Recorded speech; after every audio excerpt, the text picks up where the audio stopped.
අර ළමයි එතකොට විෂය නිර්දේශයේ 11 වෙනි එකකය චාලක රසායන අපි අද පටන් ගන්නවා කතා කරන්න. කයිනටික් කෙමිස්ට්‍රි. එතකොට ෆිසිකල් කෙමිස්ට්‍රි පාඩමක් තමයි මේක. අපේ පළවෙනි පාඩම තමයි ෆිසිකල් කෙමිස්ට්‍රි වලට වායු පාඩම, ඒ කියන්නේ පදාර්ථයේ වායු පාඩම ඊළඟට ශක්ති විද්‍යාව සාකච්ඡා කරනවා.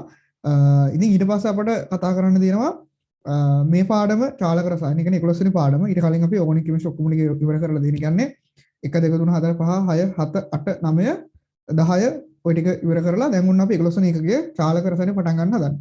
එතකොට චාලක රසායනය ගත්තාම මේක මේ ගොඩක් අමාරු නැති මේක අර වායු පාඩම ශක්ති විද්‍යාව වගේම ගොඩක් අමාරු නෑ. මොකද අපිට ඊට පස්සේ කතා කරන්න තියෙනවා සමතුලිතතාවය කියලා ලොකු එකකයක් 12 වෙනි එකේ යටතේදී ඒක ගොඩක් පේපර් එකට ගොඩාක් ප්‍රශ්න එනවා සහ මේ ටිකක් අමාරු ගණන් එහෙම එකෙන් එන්න පුළුවන්. එතකොට මේ පාඩම ගත්තාම මේකෙදි බහුවර්ණ සාමාන්‍යයෙන් හැම අවුරුද්දකම වගේ අනිවාර්යෙන් දෙකක් ගොඩක් අවුරුදු හම්බෙලා දෙනවා. සමහර අවුරුදු වල 3ක් හෝ 4ක් ලබා දීපු අවස්ථා තියෙනවා. ඊළඟට මේක විභාගත රචනාවල දායකත්වය ගත්තාම අනිත් පාඩම් වලට සාපේක්ෂව මේකෙන් ටිකක් විභාගත රචනාවක එන්න දෙන chance එක වැඩි. විශේෂයෙන්ම රචනාවකටත් වඩා විභාගත රචනාවක එන්න දෙන chance එක වැඩි. ඊළඟට රචනා මාදලී ප්‍රශ්න ගත්තාම විභාගත තරම් එන්නේ නැහැ. නමුත් සාමාන්‍යයෙන් කවදාවත් එන්නේ නැතුව තියෙන්නේ නැහැ. සාමාන්‍ය පේපර් එකට රචනා මාදලී ප්‍රශ්නයක් එනවා. ලොකු ප්‍රශ්නයක් නෙවෙයි. හැබැයි රචනායකින් යම් කිසි කොටසක් විදිහට තමයි චාලක රසායනය පාවිච්චි කරන්නේ. ඉතින් එතකොට දල වශයෙන් අපි සාකච්ඡා කරනකොට ලකුණු 100න් අවසාන ලකුණු 100න් ලකුණු 10කට අඩු ප්‍රමාණයක් මේ පාඩමෙන් ලබා ගන්න පුළුවන්. ඊළඟට වැදගත්ම කාරණේ තමයි මේ අපි ඊළඟ කතා කරන සමතුලිතතාවය එකක. එතකොට ෆිසිකල් කෙමිස්ට්‍රි වල භාගයකට වැඩි ප්‍රමාණයක් ඔය සමතුලිතතාවය තමයි සාකච්ඡා කරන සහ එක්සෑම් පේපර් එකේ රචනා පේපර් එක ගත්තාම ඒක බහුවර්ණ වේවා විභාග රචනා වේවා රචනා ගත්තාම වැඩි ප්‍රමාණයක් එන්නේ ෆිසිකල් කෙමිස්ට්‍රි වලින්. එතකොට ඒකනොත් වැඩි ප්‍රමාණයක් එන්නේ සමතුලිතතාවය. එතකොට සමතුලිතතාවයට හොඳ ආරම්භයක් තමයි මේ චාලක රසායන කියන පාඩම. චාලක හොඳට පුළුවන් ළමයෙක්ට සමතුලිතතාවය ටිකක් හොඳට තව ටිකක් හදා ගන්න පුළුවන්. සමතුලිතතාවය හොඳට පුළුවන් වෙන නම් චාලක රසායන හොඳට පුළුවන් වෙලා තියෙන්න ඕනේ. මොකද චාලක වල අපි අන්තිම හරියේදී සමතුලිතතාවයේ පාඩමට අදාළ දේවල් ටිකක් සාකච්ඡා කරනවා. ඉතින් ඒ ටික තමයි පාඩමේ මුලින්ම සාකච්ඡා කරන්න තියෙන්නේ.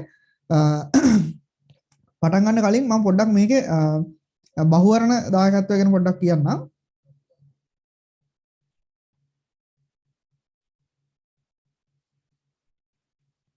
හරි මම 2015 වගේ පෙන්නන්නම්. 2015 උඩ නිකන් ප්‍රශ්නයක් තියෙනවා. ප්‍රතික්‍රියාවක පෙළ පිළිබඳව පහත් සඳහන් කුමන වගන්ති හෝ වගන්ති අසත්‍ය වේද කියලා ABCD ටිකක් දීලා දෙනවා. ඔන්න ප්‍රශ්නයක් ඇවිල්ලා තියෙනවා. ඊළඟට ප්‍රශ්නය ප්‍රතික්‍රියාවක සක්‍රිය ශක්තිය පිළිබඳව පහත් සඳහන් කුමන වගන්ති හෝ වගන්ති අසත්‍ය වේද කියලා ඔන්න අහලා තියෙනවා. ඒකත් ABCD ප්‍රශ්නයක්. ඊළඟ 34 වෙනි ප්‍රශ්නය පහළ උෂ්ණත්ව වලට වඩා ඉහළ උෂ්ණත්වවලදී බොහෝ ප්‍රතික්‍රියා වඩා වේගවත් සිදු වෙනවලු. මෙන්න මේ නිරීක්ෂණය පැහැදිලි කිරීම සඳහා කෝකද මේ හරි කෝකද කියලා අහනවා. එතකොට 2015 අවුරුද්දේ චාලක රසායනයට අදාළව බහුවර්ණ ඔන්න 3ක් අහලා තියෙනවා. ඊළඟට 2016 ගත්තොත් එහෙම ප්‍රශ්න අහලා දෙනවා 2016 ප්‍රශ්න ඔන්න 3ක් අහලා දෙනවා. එතකොට සමහර ප්‍රශ්න වලදී මේ ශක්ති විද්‍යාවට සම්බන්ධ වෙන අවස්ථා තියෙනවා. ගොඩාක්ම නෙමෙයි සාමාන්‍ය MC මට්ටමේ පොඩි ප්‍රශ්නයක් දෙකක් එහෙමෙන් එන්න පුළුවන්. දැන් උදාහරණයක් ගන්න මේ ප්‍රශ්න බලන්න මූලික ප්‍රතික්‍රියාවක ශීඝ්‍රතාවය සම්බන්ධ පහසුදහන් කුමන වගන්ති හෝ වගන්ති සම විටම සත්‍ය වේද කියලා දෙනවා. ඒක ඩී ප්‍රකාශනය බලන ඩෙල්ටා G එක බිඳුවට වඩා කුඩා කිරීමෙන් ප්‍රතික්‍රියා ශීඝ්‍රතාවය වැඩි කරන්න පුළුවන් කියලා කියනවා. ඒක පොඩ්ඩක් ශක්ති විද්‍යාවට සම්බන්ධ වෙලා තියෙනවා. ඊළඟට මේ පාඩමට දාලා දීලා තියෙන සමහර බහුවර්ණ වලදී සමතුලිතතාවය යම්සි පාඩ්‍යමත් ඕන වෙන අවස්ථා තියෙනවා. ගොඩාක්ම නෙමෙයි පොඩි ප්‍රමාණින් ඕන වෙන්නේ. ඊළඟට 2017 බලන්න ශූන්‍ය බල ප්‍රතික්‍රියාවක ආරම්භක ශීඝ්‍රතාවය R0 හා වේග නීතිය කියලු ආරම්භක සාන්ද්‍රණය 50කින් අඩු විට ප්‍රතික්‍රියාව ශීඝ්‍රතාවය 39 බහුපියවර ප්‍රතික්‍රියාවක වඩාත්ම සෙමින් සිදුවන පියවර සඳහා කුමන වගන්ති හෝ වගන්ති හැම වෙලාවෙම නිවැරදි වෙනවද කියලා අහලා තියෙනවා ABCD ප්‍රශ්නයක් 2018 ඒ අවුරුදු වෙන ප්‍රශ්න දෙකක් අහලා තියෙනවා ගොඩක් වෙලාවට ගත්තොත් එහෙම දැන් ඔය 2015න් පස්සේ වගේ ගත්තාම හැම පේපර් එකකම අනිවාර්යෙන් චාලක රසායනයෙන් බහුවර්ණ දෙකක් නම් අහලම තියෙනවා 2018 දෙකක් අහලා තියෙනවා ප්‍රතික්‍රියාවක අර්ධ ආයු කාලය කියලා 1 2 3 4 5 දාලා දෙනවා සෑම විටම ප්‍රතික්‍රියාවල ආරම්භක සාන්ද්‍රණය ස්වායත්තයිලු සෑම විටම ශීඝ්‍රතා නියතය මත නතර දිනවලු ඊළඟට සෑම විටම ප්‍රතික්‍රියාවේ පෙළෙන් ස්වායත්තයිලු සෑම විටම උෂ්ණත්වයෙන් ස්වායත්තයි මුළු ප්‍රතික්‍රියා කාලයෙන් දෙගුණයකට සමාන වෙනවා ඉතින් ඔයගේ කාරණා ටිකක් තියෙනවා 2019 බලන්න graph එකක් එහෙම දාලා තියෙනවා 2019 අවුරුද්දේ ප්‍රශ්න දල වශයෙන් එකක් වගේ තමයි තියෙන්නේ 2020 අවුරුදු ඊට වඩා වැඩි ප්‍රමාණයක් කාලය තියෙනවා 43 44 45 ඉතින් මේ වගේ තියෙනවා.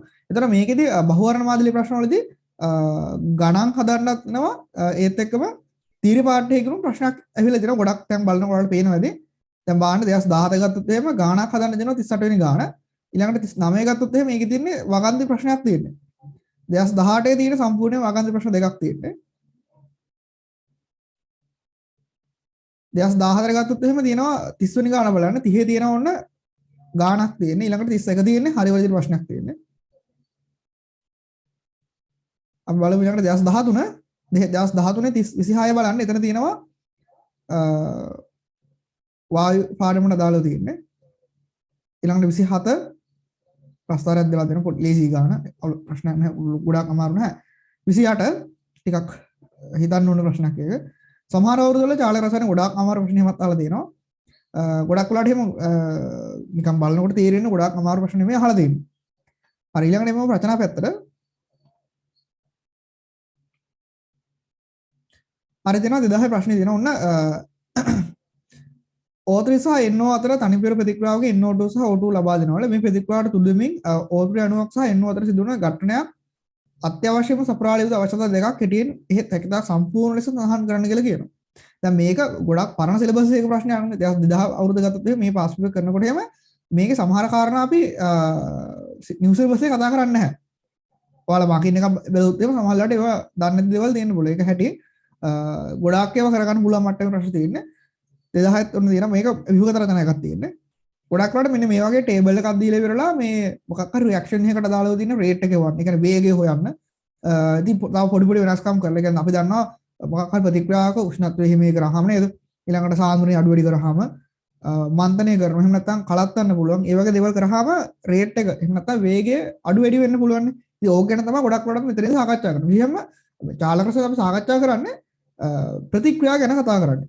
ඒ කියන්නේ ප්‍රතික්‍රියාවකට විශේෂයෙන්ම ප්‍රතික්‍රියාවක වේගය කියන එක අඩු වැඩි කරන්න පුළුවන් සාධක සම්බන්ධව තමයි සාකච්ඡා කරන්නේ. ඒ කියන්නේ මූලික වශයෙන් අපි ඒක කරන්නේ ඊට අමතරව පොඩි පොඩි දේවල් එහෙම තියෙනවා සාකච්ඡා කරන්න. සහ ඔයාලා උත්ප්‍රේරක ගැන මේ වෙනකොට ටික ටික දේවල් දන්නවනේ. එතකොට මේ උත්ප්‍රේරක සම්බන්ධව මෙතන තමයි අපි හරියටම කතා කරන්න ඉන්නේ පාඩම අවසානයේ සාකච්ඡා කරනවා. එතකොට දැන් ඔයාලට මතක ඇති ශක්ති විද්‍යාවේදී අපි සාකච්ඡා කරා තාප අවශෝෂක ප්‍රතික්‍රියා සහ තාප දායක ප්‍රතික්‍රියා. එතකොට එතනදී තව අපි ප්‍රතික්‍රියාවක් ස්වංසිද්ධතාවය කියන එක එහෙම සාකච්ඡා කරා ඔයාලට මතක ඇති එන්තැල්පිය එන්ට්‍රොපිය ඊළඟට ගිබ්ස් ශක්තිය වගේ දේවල් සාකච්ඡා කරා. ඒ කියන්නේ ප්‍රතික්‍රියාවක් ස්වංසිද්ධව ඇති වෙන්න පුළුවන් ආකාරය ගැන අපි පාඩමේ අවසානයේ ශක්ති විද්‍යාවේ කතා කරා. එතකොට චාලකවලදී අපි මෙතනදී සාකච්ඡා කරන්නේ ඒ වගේම එකක් තමයි. කියන්නේ ප්‍රධාන වශයෙන්ම ප්‍රතික්‍රියාවක් වෙන්න පුළුවන් දේවල් ගැන තමයි කතා කරන්නේ. එතන මේක අවසානයේදී අපි එනවා ප්‍රතිවර්ත ප්‍රතික්‍රියා සහ අප්‍රතිවර්ත ප්‍රතික්‍රියා. කියන්නේ ඉදිරි ප්‍රතික්‍රියාව විතරක් තියෙන ප්‍රතික්‍රියා තියෙනවා නේ සමහර ඒවා තියෙනවා ගොඩක් ඒවා එහෙම ඒවා තියෙන්නේ. තව සමහර ඒවා තියෙනවා අප්‍රතිවර්ත ඒවා. නේද? අප්‍රතිවර්ත ඒවා තියෙනවා ප්‍රතිවර්ත ඒවා තියෙනවා. එතකොට ඒ කියන්නේ ප්‍රතික්‍රියක වලින් ප්‍රතිඵල හැදෙනවා අහවව් ඒ හැදිච්ච ප්‍රතිඵල වලින් ප්‍රතික්‍රියක හැදෙනකොට අපි කියනවා ප්‍රතිවර්ත ප්‍රතික්‍රියා කියලා. ඒ කියන්නේ ඉදිරි ප්‍රතික්‍රියාවක් සහ පසු ප්‍රතික්‍රියාවක් තියෙනවා. සමහර ඒවා තියෙනවා ඉදිරි ප්‍රතික්‍රියාව විතරයි තියෙන්නේ. ඉතින් ওই වගේ දේවල් කතා කරනවා. එතකොට ඒක හැමෝම අපි ඊළඟ පාඩම 12 වෙනි එකකේ සමුද්‍රත්වයට සම්බන්ධ කරගන්නවා. දෙයක් එක ඉතින් ඔය මේ වගේ ගොඩාක් තියෙනවා මේ ගොඩාක් විභාග රචනා තියෙන්නේ. දෙයක් හතර සාමාන්‍ය චාලක වලින් ගොඩාක් අවුරුදු වල කියන්නේ හැම අවුරුද්දකම වගේ එනවා බොහොම කලාතුරකින් සාමාන්‍ය අහපු නැති අවුරුදු එහෙම හම්බ වෙනවා ගොඩක් වලට අහනවා. ගොඩාක් තැන්වල විභාග රචනා තමයි පාවිච්චි කරලා දෙන්නේ. 2010 ගොඩක් වගේ විභාග රචනා එකක් තියෙනවා. නෑ මේකත් බලනකොට විදිහට xy වලින් z හැදෙන ප්‍රතික්‍රියාව සලකන්න කියලා කියනවා. මේ ප්‍රතික්‍රියා මිශ්‍රණයෙහි x එක සහ y විවිධ ආරාම සාන්ද්‍රතා ලබා ගන්නාද චාලක විද්‍යාත්මක තත්ත්වන යට තියෙනවා කියලා කියනවා. ඩේටා ටිකක් දීලා තියෙනවා. පළවෙනි එකේ කියනවා ඉහත ප්‍රතික්‍රියාවේ ශීඝ්‍රතාවය සඳහා ගණිතමය ප්‍රකාශනයක් x සහ y සාන්ද්‍රණ ඇසුර ලියන්න. ඒවා අපි පාඩමේ මුල්ම හරිය සාකච්ඡා කරගන්නවා. අංක 2 x සහ y යන එක් ප්‍රතික්‍රියකයට සාපේක්ෂව සෙල්සියස් 30 දී හිත ප්‍රතික්‍රියාවේ පෙළ ගණනය කරන්න. පෙළ කියලා එකකුත් අපි කතා කරනවා. ප්‍රමේලකත් තුන x ආරම්භක සාන්ද්‍රණය 0.5ක්ලු y ආරම්භක සාන්ද්‍රණය 0.2ක් වෙනකොට සෙල්සියස් 30 දී ප්‍රතික්‍රියාවේ ආරම්භක ශීඝ්‍රතාවය. ඊළඟට xy එකතු වෙලා z ප්‍රතික්‍රියාවේ d හි කාර්යභාරය කොහොමද කියලා අහලා තියෙනවා. ඒක මෙතන දෙන පරීක්ෂණ අංක 4 සහ 5 D නම් ද්‍රව්‍යයක් අමුවේ සිදු කරන උත්තර උත්ප්‍රේරක පැත්තට වෙලා තියෙන්නේ. රොමේකම් 5 D නමත අවස්ථාවේදී ප්‍රතික්‍රියා ශීඝ්‍රතා තීරක පියවර. එහෙම නැත්නම් rate determine step එක සඳහා වන ශක්තිය සහ ප්‍රතික්‍රියා කණ්ඩායමකට චක්‍රය අඳින්න කියලා කියනවා. ඒ වගේ දේවල් තියෙනවා. ගොඩක් අමාරු නැහැ. 2011ත් ඒ වගේ ප්‍රශ්නයක් ඇහලා තියෙනවා. බලන්න. ඉතින් විභවගත රචනාවල් එක ළඟ ළඟ වෘතුවල ඇහිලා තියෙනවා. 2012 13 ගොඩක් විභවගත රචනා තියෙන්නේ. 16 17 හැම අවුරුද්දකම වුණ ගොඩක් වෙලාට ඇහිලා තියෙනවා. හරි එතකොට මේ පාඩම මේ ගොඩාක් ලොකු නෝට් එකක් යන්නේ නැහැ සාමාන්‍ය අපිට මාස එකමාරකින් විතර ඉවර කරන්න පුළුවන් පොඩි පාඩමක් වායු පාඩමට වගේ කාලයක් යන්නේ ඊට වඩා චුට්ටක් සමහරට අඩුවේ එච්චර අමාරු නෑ මේක අලුත් කාරණා ටිකක් සාකච්ඡා කරන්නේ සමහර විට ඕ ලෙවල් වල මේවා පොඩි පොඩි දේවල් කතා කරලාදී ගොඩාක් අතුරුට ගිහින් නැතව මේ පාඩමේ විශේෂයෙන්ම ඔය පෙළ ගැන අපි කතා කරනවා ශීඝ්‍රතා නියතය කියලා එකක් කියනවා අර්ධ ජීවි කාලය නැත්නම් T half එක ඉතින් ඔය වගේ දේවල් කතා කරනවා මම තවටින් කියලා දෙන්නම් මොනවද තියෙන්නේ කියලා හරි එතකොට මේක ලියන්න ඔයාලා පාවිච්චි කරන්න ඕනේ නැත්නම් පිටු සාමාන්‍ය 80ක 100 ගන්න ඇත්තටම ගොඩක් වෙලාට වැඩි වෙයි 40ක හෝ 80ක ගමන්න ගන්න මොකද 40ක් හෝ ඊට චුට්ටක් වැඩි ප්‍රමාණයක් තමයි ඕනෙ නෝට් එක ලියන්න 100 පොත් ලියනවා නම් හරි මාතෘකාව සටහන් කරගන්න චාලක රසායන. ඒතර සිලබස් එක ඔන්න 11 වෙනි එකකය. පාඩම් 14 වෙනි තියෙන්නේ 11 වෙනි එකකය. ඒතර ඒ ටික අපි පිළිවෙලට කරගෙන යනවා 11 චාලක රසායනය මේක වුණාට පස්සේ එනවා සමුද්‍රතාවයට ඊළඟට විදුලි රසායනය ඒ වගේ යනවනේ. හරි එතකොට අපි වෙනකොට කර්මාන්ත පාඩම නම් සම්පූර්ණ සාකච්ඡා කරලා අවසන් කරලා තියෙන්නේ. හරි දාගන්න චාලක රසායන. හරි එතකොට මම මේකේ මේ අන්තර්ගතය සම්බන්ධ පොඩි දේවල් ටිකක් කියලා දෙන්නම්. මුල්ම හරි දැන් ඉගෙන ගන්න නැති ළමයින්ට මේවා තේරෙන්නේ නැහැ. නිකන් අහගන්න. අපි මුලින්ම සාකච්ඡා කරනවා ප්‍රතික්‍රියාවක් ශීඝ්‍රතාවය කෙරෙහි බලපාන සාධක. නේද? පොඩි කාලේ ඉඳන් දන්නවා උෂ්ණත්වය වැඩි කරාම අඩු කරාම රේට් එක අඩු වැඩි වෙනවා කියන එක දන්නවනේ. ඊළඟට තව පුළුවන් මන්තනය කරන ඒවා කියන්නේ කලත්තන්න පුළුවන් නේද? ඔය වගේ දේවල් අපි කතා කරනවා. ඊළඟට ප්‍රතික්‍රියාවක් ශීඝ්‍රතාවය සම්බන්ධව දේවල් ටිකක් කතා කරනවා. ශීඝ්‍රතා නියමය කියලාත් පොඩි දෙයක් අපි කතා කරනවා. ඊළඟට පෙළ කියලා එකක් කියනවා. ඒක දැන් මම මෙතනදී පැහැදිලි කරන්නේ නැහැ. එහෙම එකක් තියෙනවා. සහ ඔයාලා දැක්කා එක්සෑම් එකේදී බහුවර්ණ සහ රචනාවලදී පෙළ සම්බන්ධව බහුවර්ණ සහ රචනා ගොඩක් ඇවිල්ලා තිබ්බා. ඊළඟට ශීඝ්‍රතා නියතය. ඊළඟට මෙන්න මේ පෙළ කියන එක. පෙළ හොයන ආකාරයන් අපි දෙකක් සිලබස් එකේ කතා කරන එකක් තමයි ගණනය කිරීම. කියන කැල්කියුලේෂන් එකක් කරලා පෙළ හොයන්න පුළුවන්. තව ක්‍රමයක් තියෙනවා ප්‍රස්තාරික ක්‍රමයක්. ඒ ගොඩාක් ඉස්සර එහෙම ප්‍රශ්න අහලා දෙන ප්‍රස්තාරික ක්‍රමය අසුරෙන්. ওই ක්‍රම දෙකම අපි දැනගන්න ඕනේ. ඊළඟට අපි කතා කරනවා අර්ධ ජීව කාලය. ඇත්තටම අර්ධ ජීව කාලය කියලා කෙටියෙන්ම කියනවා නම් සාන්ද්‍රණය අර්ධයක් වීමට ගත වන කාලය. 10ක සාන්ද්‍රණයක් තිබ්බා නම් ඒක 5ක් වෙන ගත වන කාලය. ඊළඟ 5ක සාන්ද්‍රණයක් තිබ්බා නම් ඒක 2.5ක් වීමට ගත වන කාලය. අපි ඔකට කියනවා අර්ධ ජීව කාලය. එහෙම නැත්නම් T half කියලා කියනවා. මේක ගොඩක් වලට ෆිසික්ස් වලදීත් මේ ඔයාලා කතා කරනවා පොඩි තැන් කිහිපයක් තියෙනවා. ෆිසික්ස් වලත් කතා කරනවා. ඊළඟට ප්‍රතික්‍රියාවක් සිදුවීම සඳහා තිබිය යුතු මූලික අවශ්‍යතාවයක්. නිකන් හිතුවොත් එහෙම අනිවාර්යෙන් ප්‍රතික්‍රියා කරන කෙනෙකුට ගැටෙන්න ඕනේ නේද? ගැටුමට හරියන්නේ නැහැ. ඒව නියමිත දිශාවෙන් ගැටෙන්නත් ඕනේ. තව අපි කතා කරනවා එහෙම ගැටල වැඩකුත් නෑ. ඒ කියන්නේ ප්‍රතික්‍රියාවක අදාළ නිවැරදි ප්‍රතික්‍රියාවක අනුව අදාළ නිවැරදි දිශාවෙනුත් ගැටිලා ඒ විතරක් මන්ද මෙයාලට ඒ අදාළ අවම ශක්තියවත් ඒ අණුවල තියෙන්න ඕනේ. අපි ඔකට කියනවා සක්‍රීයන ශක්තිය කියලා එහෙම කියනවා. ඒ කියන්නේ යම්කිසි ප්‍රතික්‍රියාවක් වීම සඳහා තිබිය යුතු අවම එනර්ජි එකක් තියෙනවා. ඒ එනර්ජි එක නැත්තම් මේ රියැක්ෂන් එක ඉස්සරහට සිද්ධ වෙන්නේ නැහැ. ඔය කියන මූලික අවශ්‍යතාව සේරම තියෙනවා. අපි ඕක කතා කරනවා අණුක සංඝටන වාදය තුළදී. ඒතකම මේ ප්‍රතික්‍රියාව සිදුවීම සඳහා තිබෙන මූලික අවශ්‍යතාව ගැන තව පැහැදිලි කරන්න නියමයක් තියෙනවා. නැත්නම් අපි ඔකට කියනවා සංක්‍රාමීය අවස්ථාවාදය කියලා. හරි. එතකොට ඊළඟට අපි කතා කරනවා ප්‍රතික්‍රියාවක යාන්ත්‍රණය සම්බන්ධව. ඒ කියන්නේ ප්‍රතික්‍රියාවක අපි දන්න ප්‍රතික්‍රියාවක් වෙනකොට ප්‍රතික්‍රියක ප්‍රතිඵල වලටපත් වීමක් සිද්ධ වෙනවා. එතකොට හිතන්නකො A ගෙන් B හැදෙනවා නම් A ගෙන් සමහර ප්‍රතික්‍රියා එකපාරටම B හැදෙන ඒවා තියෙනවා. අපි ඒවට කියනවා මූලික ප්‍රතික්‍රියා කියලා. සමහර ඒවා තියෙනවා A ගෙන් ඍජුවම B එක හැදෙන්නේ නැතුව ඒ තව කෙනෙක් බවට පත් වෙලා එයා තව කෙනෙක් බවට පත් වෙලා එහෙම වෙලා පියවර ගණනාවක ගියාට පස්සේ තමයි B එක හැදෙන්නේ. අපි ඒවට කියනවා බහු පියවර ප්‍රතික්‍රියා කියලා කියනවා. තේරුණාද? බහු පියවර ප්‍රතික්‍රියා කියලා කියනවා. ඒතර මෙන්න මේ වගේ යාන්ත්‍රණය සම්බන්ධ කියන්නේ ඇත්තටම කොහොමද ප්‍රතික්‍රියාවක් ප්‍රතිඵලය බවට පත් වෙන්නේ කියලා දේවල් ටික සාකච්ඡා කරනවා. ඊළඟට අපි ඒක අඳිනවා ඔය යාන්ත්‍රණය ගැන කතා කරද්දී එතනදී සාකච්ඡා කරනවා විභව ශක්තිය පැතිකඩ කියලා. ප්‍රතික්‍රියාවකදී ප්‍රතික්‍රියාවක් ප්‍රතිඵලයක් බවට පත් වෙනකොට එනර්ජි එක එහෙම වෙනස් වෙන ආකාරය අපි graph එක අඳිනවා. ඔය ටික සාකච්ඡා කරනවා.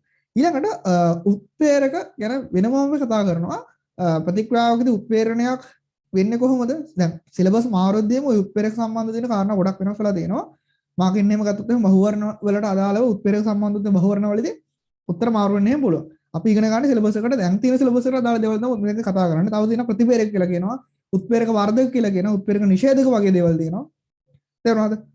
හරි ඔය වගේ ඉන්න කාරණා ටිකක් තමයි මේ පාඩමේ සාකච්ඡා කරන්න තියෙන. ගොඩක් ලොකු පාඩමක් නෙමෙයි අමාරුත් නැහැ. සාමාන්‍ය බොහොම සරලව කරා යන්න පුළුවන්. තවත් දෙයක් තමයි දැන් මේ වෙනකොට දැන් මේ කාලේ ළමයිගේ ඔළුවේ තියෙන ගොඩක් වෙලාවට ගොඩාක් බරපතල පාඩම්නේ. ඒ කියන්නේ සමතුලිතතාවය එහෙම කරන්න ගන්නකොට එතකොට සමතුලිතතාවයට ඔයාලා ගොඩක් ફોකස් වෙන්න ගන්න ඒක අපි ලොකු කාල ප්‍රමාණයක් කරනවා. එතකොට ඒව කරනකොට මේ පාඩම් හැලෙන්න පුළුවන්. හැබැයි එක්සෑම් එකට චාලක රසායනයෙන් දැන් මෙහත කාලේ එක්සෑම් ගත්තොත් එහෙම ඒ වගේ වැඩි ප්‍රමාණයකදී මේ චාලක රසායනයෙන් ප්‍රශ්න ගොඩක් අහලා තිබ්බ විශේෂයෙන්ම විහුගත රචනා සහ රචනා කයිනටික් කෙමිස්ට්‍රියෙන් දාලා තිබ්බා. ඉතින් ඒ නිසා මේක අතාරින්න එපා. මේක හොඳට කරගන්න. සහ දැන් මේකෙදි දැන් රචනාවලදී අපි කියලා දෙනවා දැන් තීර පාඩකදී කියලා දෙනවා මේ ප්‍රතික්‍රියාවක ශීඝ්‍රතාව වෙන ආකාරයෙන් සිද්ධාන්තවල කතා කරනවා. හැබැයි ඒ කතා කරන සිද්ධාන්තයේ ඍජුවම රචනා ප්‍රශ්නවලදී ඉන්නේ නැහැ. රචනා ප්‍රශ්නවලදී ඉන්නේ මොකක් දෙයක් ඉතින් තමයි ඒක එන්නේ. තේරුණාද? හරි ඒකත් අපි මම එරි විවරණය කරද්දී කියලා දෙන්න. හරි මාතෘකාව ලියා ගන්න චාලක රසායනය. හරි. අපි මේක අන්තර්ගතය පොඩ්ඩක් ඕනනම් ලාවට දාගනිමු. ලියා ගන්න අන්තර්ගතය කියලා ඉවරලා මේ ටොපික් එක කෙටියෙන් ලියාගෙන යන්න.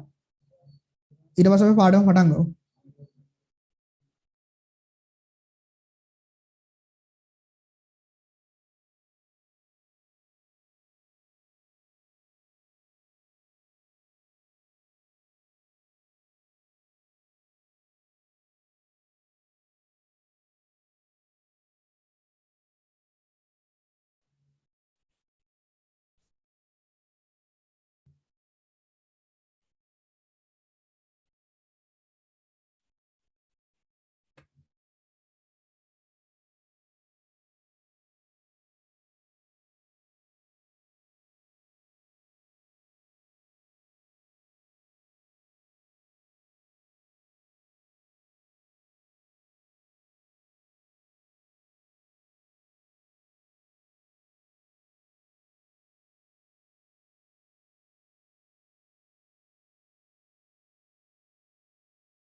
හරි. මේනිකත් ලියා ගන්න. ආනන්ද ජීව කාලය ඒක දාගන්න.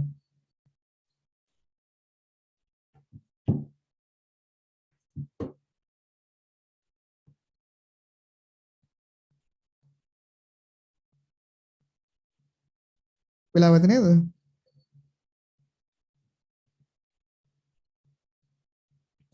හරි ස්ටාමක් ඇදලා ලියා ගන්න.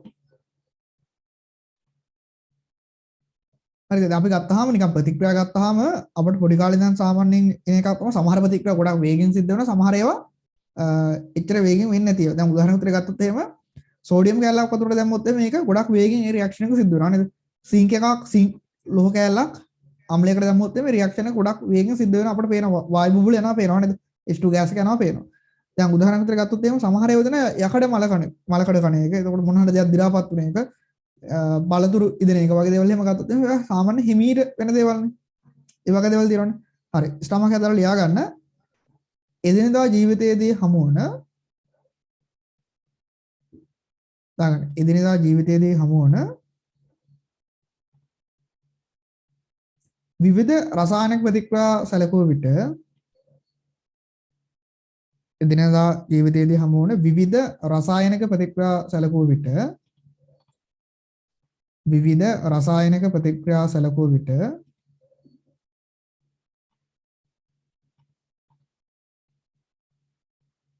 ඇතම් ප්‍රතික්‍රියා ඉතා ශීඝ්‍රයෙන් සිදුවන අතර ඇතම් ප්‍රතික්‍රියා ඉතා ශීඝ්‍රයෙන් සිදුවන අතර එදිනෙදා ජීවිතයේදී හමු වන විවිධ රසායනික ප්‍රතික්‍රියා සැලකුව විට ඇතම් ප්‍රතික්‍රියා ඉතා ශීඝ්‍රයෙන් සිදුවන අතර ඇතම් ප්‍රතික්‍රියා ඉතා සෙමින් සිදුවේ.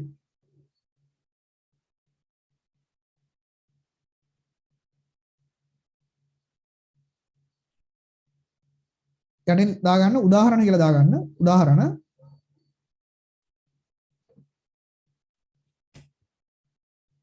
හරි උදාහරණ කියලා දාලා දාගන්න ශීඝ්‍රයෙන් සිදුවන ප්‍රතික්‍රියා. ඉස්සරහින් මොන පල්ලට ලියා ගන්න ශීඝ්‍රයෙන් සිදුවන ප්‍රතික්‍රියා.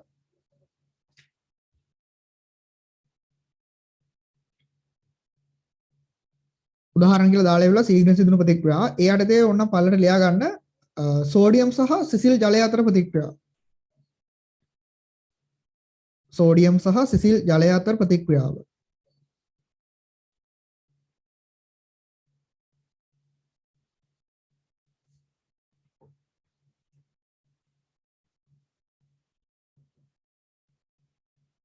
ඊළඟ දාගන්න සින්ක් සහ තනුක අම්ල අතර ප්‍රතික්‍රියාව.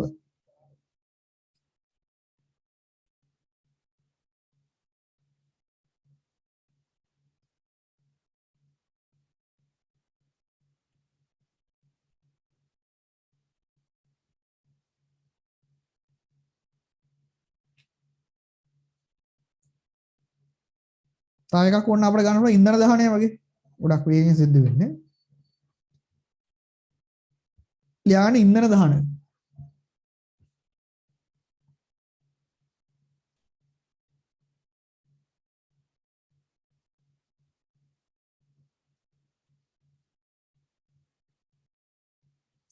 හරි ඊළඟට දාගන්න සෙමෙන් සිදුවන ප්‍රතික්‍රියා. මේ වනදී විභාගයට අහන්න අර අපේ පාඩමේ ආරම්භයක් ගන්න ඕන නම් නෝට් එකකට නිකන් ලියා ගන්න. සෙමෙන් සිදුවන ප්‍රතික්‍රියා. ලියා ගන්න යකඩ මල යකඩ මල බැඳීම. යකඩ මල බැඳීම.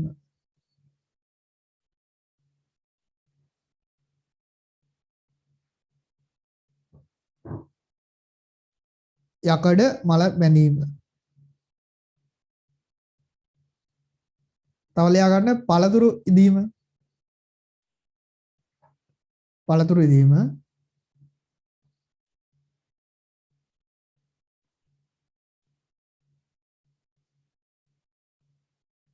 ඊළඟට ලියන්න ද්‍රව්‍ය දි รา පත් වීම. ද්‍රව්‍ය දි รา පත් වීම.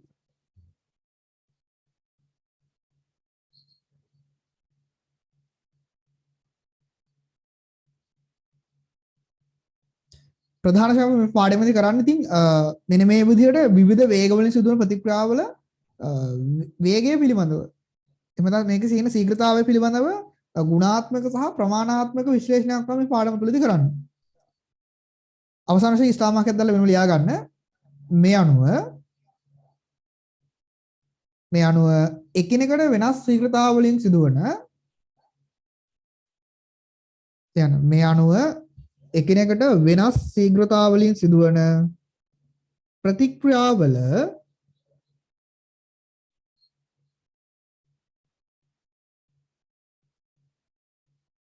මේ අණුව එකිනෙකට වෙනස් ශීඝ්‍රතාව වලින් සිදුවන ප්‍රතික්‍රියාවල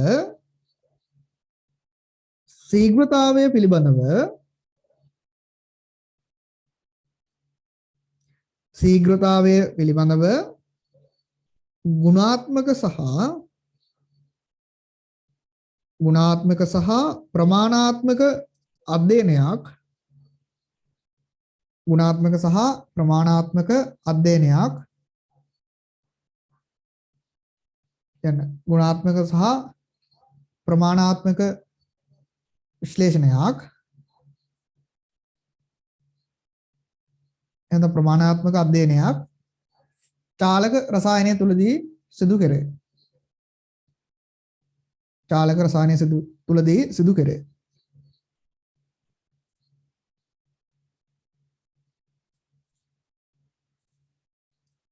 මාතෘකාවක් ලියා ගන්න ප්‍රතික්‍රියාවක ශීඝ්‍රතාවය කෙරෙහි බලපාන සාධක.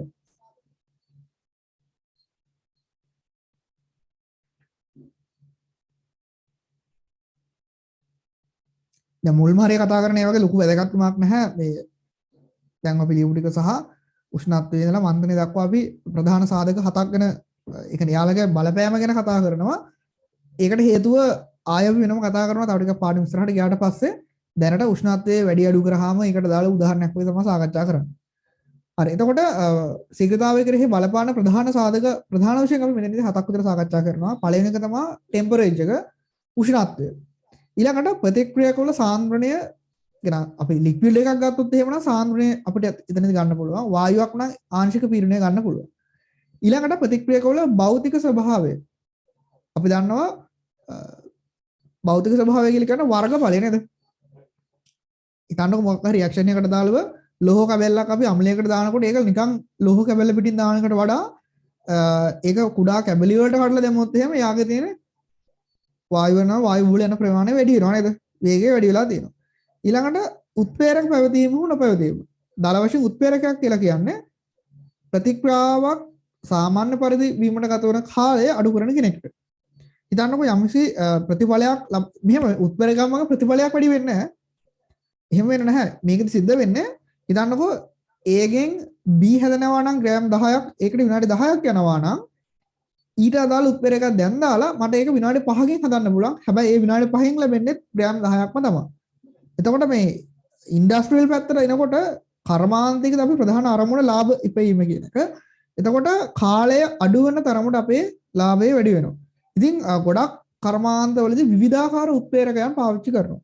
කර්මාන්ත පාඩමේදී ඔයාලට මතක ඇති ගොඩක් තැන්වල අපි උත්ප්‍රේරක සම්බන්ධව කතා කරා. ඉතින් ඒවා දාලා ඉවරලා ප්‍රතික්‍රියාව වේගය වැඩි කරලා ගත වෙන කාලය අඩු කරන්න පුළුවන්. හැබැයි ඒකීය කාලයකදී ලැබෙන ප්‍රතිඵල ප්‍රමාණය නම් එතනදී වැඩි වෙනවා නේද? විනාඩි 10කින් ලැබෙන ප්‍රමාණයට වඩා දැන් විනාඩි 5කින් ලැබෙන ප්‍රමාණය එමම තමයි. නමුත් කාලය අඩු වෙච්ච නිසා ඒකීය කාලයකදී ලැබෙන ප්‍රතිඵල ප්‍රමාණය වැඩි වෙනවා. ඊළඟට අපිට තව ගන්න පුළුවන් ආලෝකය එහෙම නැත්නම් විකිරණ කියන එක. සමහර ප්‍රතික්‍රියා තියෙනවා ආලෝකය වැඩි වෙනකොට ඔයාලා මතකද අපි ඕගනික් කෙමිස්ට්‍රි ඕන තරම් ඒවා කතා කරා නේද? ආලෝකය වැඩි වෙනකොට එහෙම නැත්නම් ආලෝකය ඔයාලට මතකද ක්ලෝරින් බ්‍රෝමින් අයඩින් අනම්මනන්ගේ හැලජන් සෙට් එකේම ආලෝකය අඩු වෙනකොට යාලගේ රේට් එක වැඩි කරගත්තා නේද? වැඩි කරගත්තා අඩු කරගත්තා ඒවා තිබ්බා. ඊළඟට ධාරාව එහෙම නැත්නම් ආරෝපණ ගලාගෙන යාමේ ශීඝ්‍රතාවය. සමහර රියැක්ෂන් දෙන්න පුළුවන් අපි ආරෝපණ ප්‍රමාණය වැඩි කරනකොට එහෙම නැත්නම් ධාරාව වැඩි කරනකොට යාගේ වේගය වැඩි වෙනවා වෙන්න පුළුවන්. අපි දැන් ඔය වගේ කතා බහ කරනවා මේ විදුත් රසායනය අපි කතා කරනවා ලෝහාලේපනය. විදුත් ලෝහාලේපනය යටතේදී ආරෝපණය වැඩි කරද්දී ලෝහාලේපනයේ සිදුවන වේගය වැඩි වෙනවා. හැබැයි දැනට පොඩි අවාසියක් වෙනවා. ඒ තමයි ධාරාව එහෙම නැත්නම් වැඩි වෙනකොට කරන්ට් එක වැඩි වෙනකොට ආලේපනයේ ශීඝ්‍රතාවය වැඩි වෙනවා. ඒත් එක්කම දැන් එතනදී වෙන්නේ ඇත්තටම ඇනෝඩ් එක හෝ කැතෝඩ් එක අපි ඒ දෙකටනේ ගහන්නේ. අර අදාළ පාට කරන්න ඕන ලෝහයට දාලා දේවල් ටික ඉහෙලා අපි පාට කරන්න ඕන මුද්දක් හරි මොකක් හරි එකේ ගෑවීමක් නේ සිද්ධ වෙන්නේ. එතනදී අර ලෝහය අක්‍රමවත්ව තමයි ආලේපනය සිද්ධ වෙන්නේ. ඒ නිසා අපි ගොඩක් වෙලාවට විදුලි ලෝහාලේපනය කරද්දී කුඩා ධාරාවක් තමයි පාවිච්චි කරන්නේ. ඊළඟට මන්තනය. මන්තනය කියලා කියන්නේ කලත්තන එක. අපිට මොන හරි දෙයක් අපි දන්නවා තේ එකක් එහෙම දාලා සීනි දාලා ඉවරලා ඕක නිකන් දැම්මට පැණිරහයි නැහැ අපි ඕක මන්තනය කරන්න ඕනේ. එහෙම නැත්නම් හැන්දෙන් අපි තේක හදනව නේද? කලත්තන්නේ. හරි මේ පොයින්ට් 7 මුලින්ම ලියා ගන්න. කලින් මාතෘකාව ලියා ගන්න ප්‍රතික්‍රියාවක් ශීඝ්‍රතාවය කෙරේ බලපන් සාධක ඒ කරලා ඉවරලා මෙන්න මේ පොයින්ට් 7 උෂ්ණත්වය ඊළඟට මෙතන මෙන්න මේ 7 යට එකක් දාගන්න ඊළඟට අපි එකින් එක වෙන වෙනම සාකච්ඡා කරන්න දාන්න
වෙනම මාතෘකාවක් ලියා ගන්න. ප්‍රතික්‍රියාවක ශීඝ්‍රතාවය කෙරෙහි බලපාන සාධක පරීක්ෂණාත්මකව ආදර්ශනය කිරීම. අපි දැන් ඔය සාකච්ඡා කරන්න දන්න ඔය කාරණා හත වෙන වෙනම ආදර්ශනය කරන්න දන්නේ මේ වේගයට මේවා බලපාන්නේ කොහොමද? ඒ කියන්නේ උෂ්ණත්වය කියන එක කොහොමද වේගයට බලපාන්නේ කියන එක පරීක්ෂණාත්මකව ආදර්ශනය කරන්න දන්නේ. මේවත් මේ හරිය ගොඩාක් එක්සෑම් එකට ඉන්නේ ගන්න නැහැ. සරල දේවල් ටිකක් තියෙන්නේ. හරි මාතෘකාව ලියා ගන්න.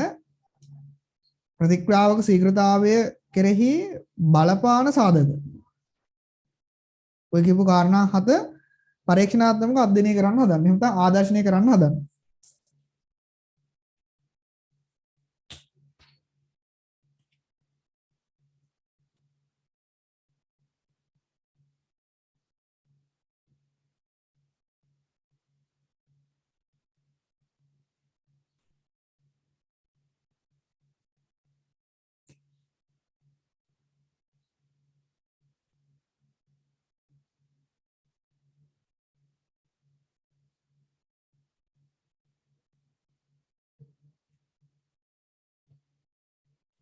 අංක 1 ලියා ගන්න උෂ්ණත්වයේ බලපෑම.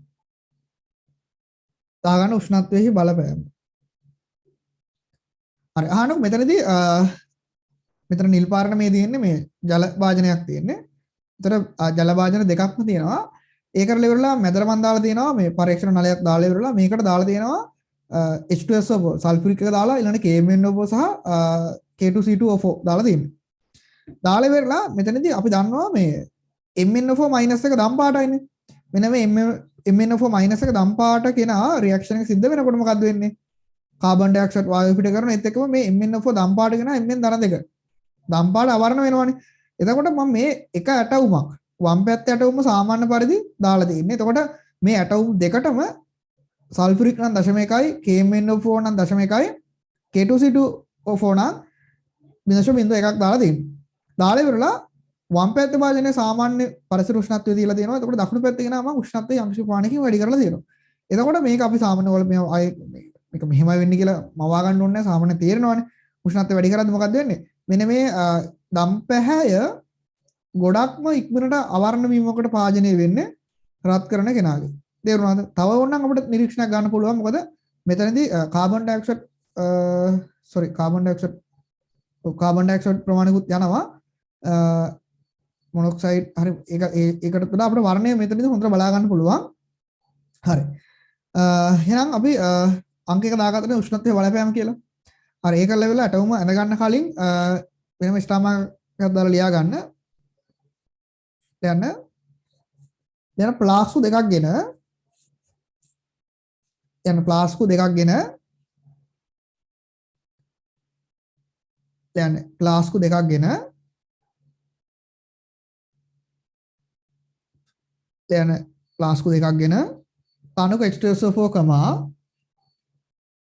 තනුක H2SO4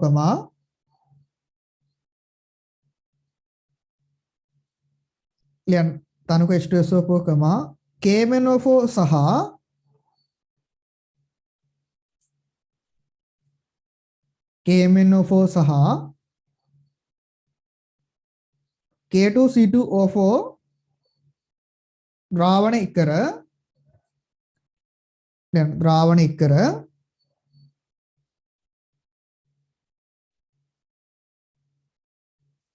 ද්‍රාවණ ඉකර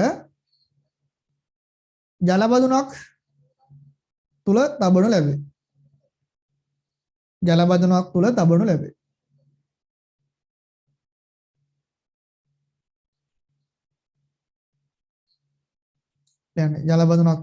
ලැබේ.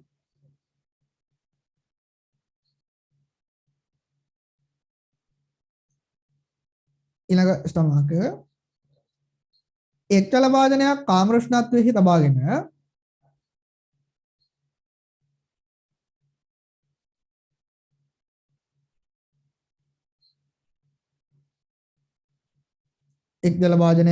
කාම උෂ්ණත්වයේ තබාගෙන අනේක බන්සන් දාහකයක් මගින් රත් කරනු ලැබේ. අනේක බන්සන් දාහකයක් මගින් රත් කරනු ලැබේ. මේ රූප සරණ ඇඳ ගන්න.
හරි. ලියා ගන්න ප්‍රතික්‍රියාව එතන කේමෙන් උපක ලම් පාටය කියලා අටින් දාගන්න.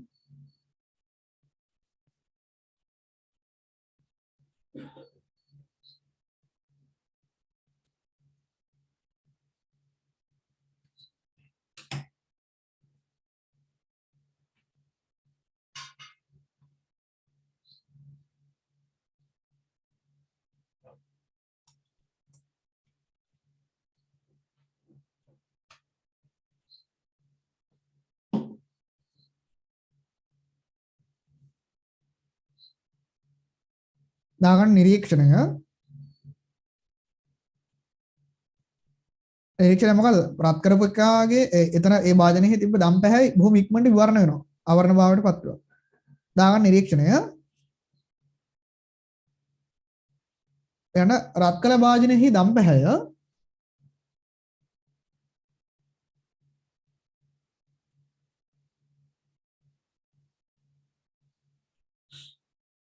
යන රත් කළ වාදනයේ දම් පැහැය ඉදා ඉක්මනින් අවර්ණ වේ.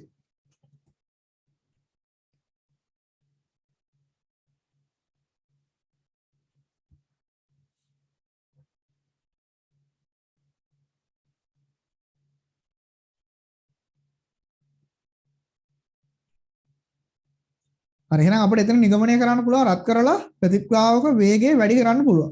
ඕක අනිත් පැත්තම සීතල කරලා ප්‍රතික්‍රියාවක වේගය අඩු කරන්නත් පුළුවන් කියන එක තමයි. හරි ඊළඟට දාගන්න නිගමනය ලියාගන්න උෂ්ණත්වය වැඩි කළ විට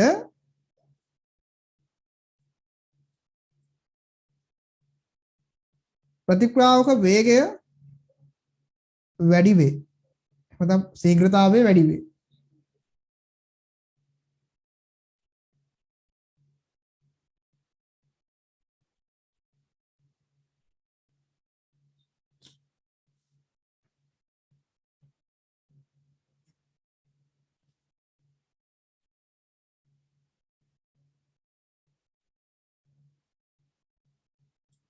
එහෙනම් උෂ්ණත්වය සම්බන්ධ තියෙන කාරණා ටික හරි. ඕකට හේතුව ඇත්තටම වෙන්නේ මෙතනදී අංශවල තියෙන චාලක ශක්තිය වැඩි වෙලා උෂ්ණත්වය වැඩි කර දියාලගේ කයිනටික් එනර්ජි එක වැඩි වෙනවනේ. ඒ වැඩි වෙලා වේගය වැඩි වෙලා දිශානතින් යුතුව සිදුවන ගැටීම් ප්‍රමාණය වැඩි වෙලා හරිද? ඔය වගේ දේවල් ටිකක් වෙලා තමයි මේ රියැක්ෂන් එක සිද්ධ වෙන්නේ වේගවත් වෙන්නේ. ඒක ගැන අපි තව ටිකක් ඉස්සරහට ගිහලා සාකච්ඡා කරනවා. දැනට මෙන්න මේ කියන සාධක වලින් රේට් එකට එහෙම නැත්නම් වේගයට යම්සු බලපෑමක් කරන්න පුළුවන් කියන එක දැනගත්තාම ඇති. එහෙනම් උෂ්ණත්වය හරි බොහොම සරල දෙයක්. ඊළඟ අංක 2 ලියා ගන්න ප්‍රතික්‍රියාවක සාන්ද්‍රණයෙහි බලපෑම. දාගන්න ප්‍රතික්‍රියාවක සාන්ද්‍රණයෙහි බලපෑම.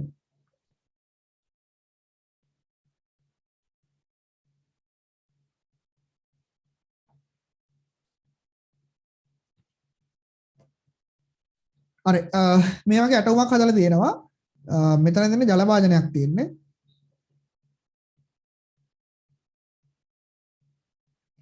හරි මේ කරලා තියෙන ජල වාදනයකට මේ පරීක්ෂණ නල දෙකක් දාලා ඒ පරීක්ෂණ නල දෙකට සමාන පරිමාවකින් ආසුත ජලය දාලා තියෙන්නේ. ඒ කරලා ඉවරලා වම් පැත්තකට මම HCl බිඳුව දෙකකුත් දාලා දකුණු පැත්තකට HCl බිඳුව හතරක් දාලා තියෙනවා. ඒ කරලා ඉවරලා අවසාන වශයෙන් සමාන ප්‍රමාණයක මැග්නීසියම් පටි කැබලි දෙකක් මේකට දානවා.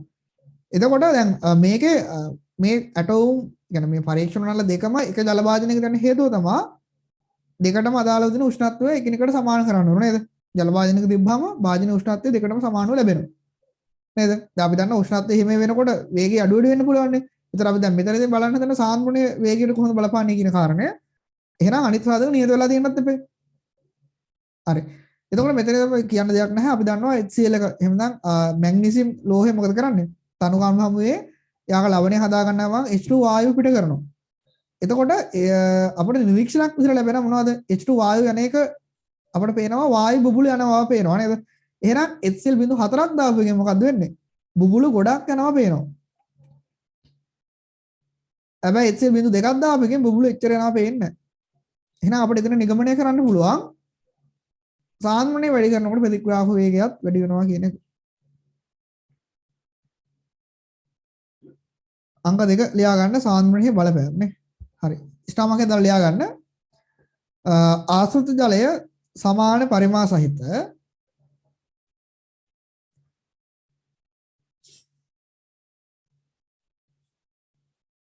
දැන් ආශ්‍රිත ජලය සමාන පරිමා සහිතව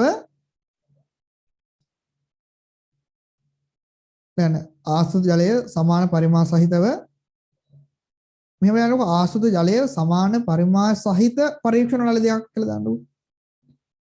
ආශ්‍රිත ජලයෙන් සමාන පරිමා සහිත ආශ්‍රිත ජලයෙන් සමාන පරිමා සහිත කියන සමාන පරිමා සහිත පරීක්ෂණ නල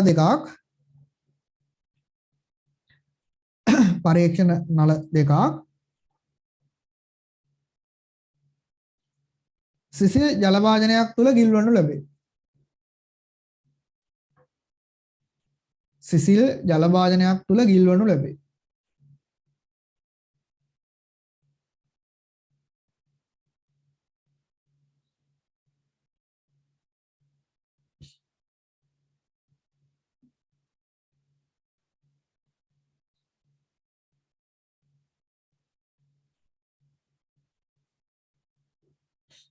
ඊළඟ ලියන්න පිරිසුදු කරන ලද මැග්නීසියම් පඩිය නිකම්ම දාන්න බෑ. ඒකේ තියෙන ඔක්සයිඩ් එක අයින් කරන්න ඕනේ. වැලිකට ගහගෙන සූරල ඉවරලා ලියන්න පිරිසුදු කරන ලද සමාන දිගති මැග්නීසියම් පටි කැබලි දෙකක්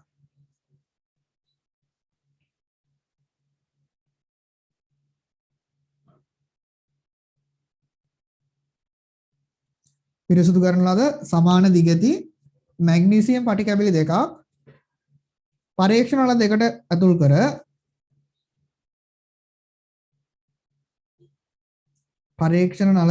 ඇතුල් කර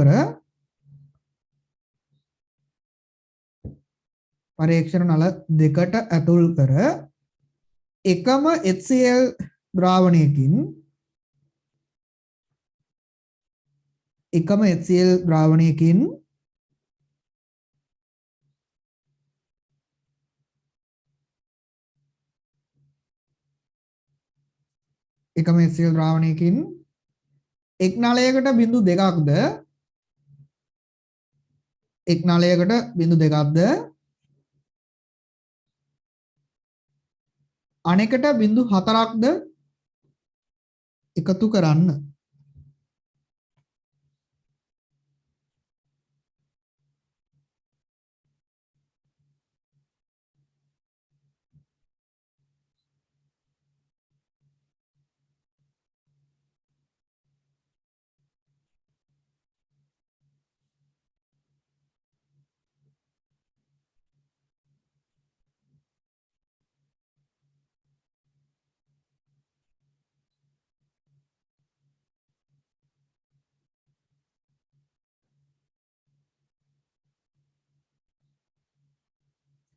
හරි රූප සරණ හඳ ගන්න.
ලියා ගන්න ප්‍රතික්‍රියාව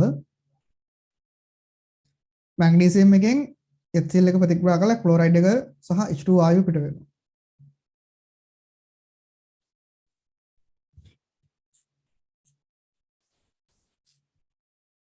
එතකොට HCl බිඳු 4ක් දැම්මා කියලා කියන්නේ HCl වල සාන්ද්‍රණය එතන වැඩිනේ. එහෙනම් එතන මොකක්ද වෙන්නේ? එයාගේ වායු බුබුළු ප්‍රමාණය වැඩි.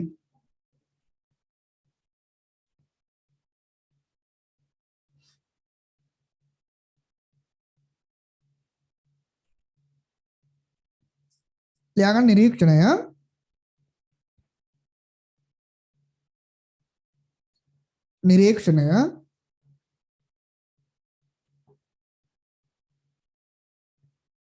HCl බිඳු 4ක් එකතු කරන ලද නලයේ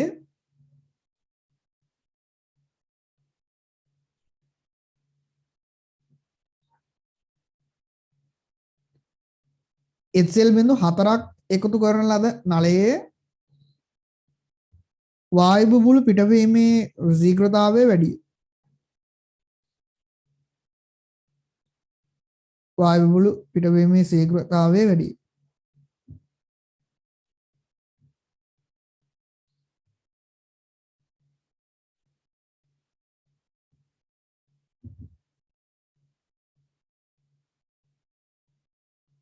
එහෙනම් මේකෙන් නිගමනය කරන්න පුළුවන් සාන්ද්‍රණය වැඩි කරනකොට යාගේ ශීඝ්‍රතාවය වැඩි වෙනවා කියන එක.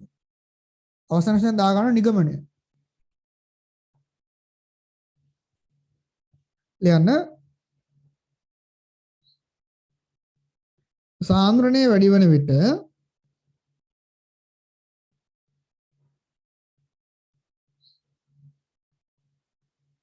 සාන්ද්‍රණය වැඩි වෙන විට ප්‍රතික්‍රියාවක ශීඝ්‍රතාවය වැඩි වේ.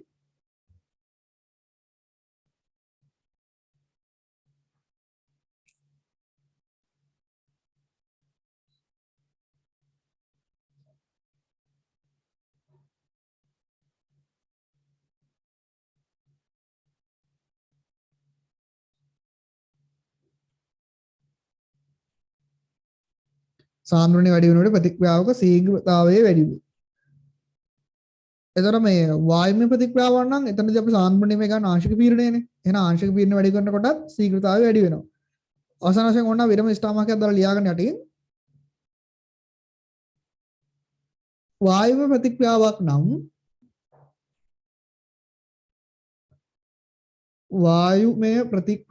නම්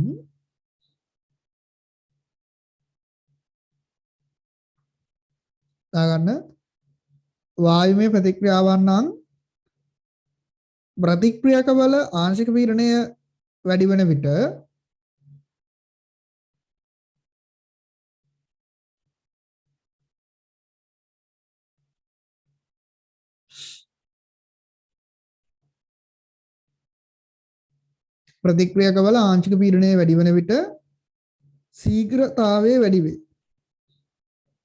ශීඝ්‍රතාවය වැඩි වේ.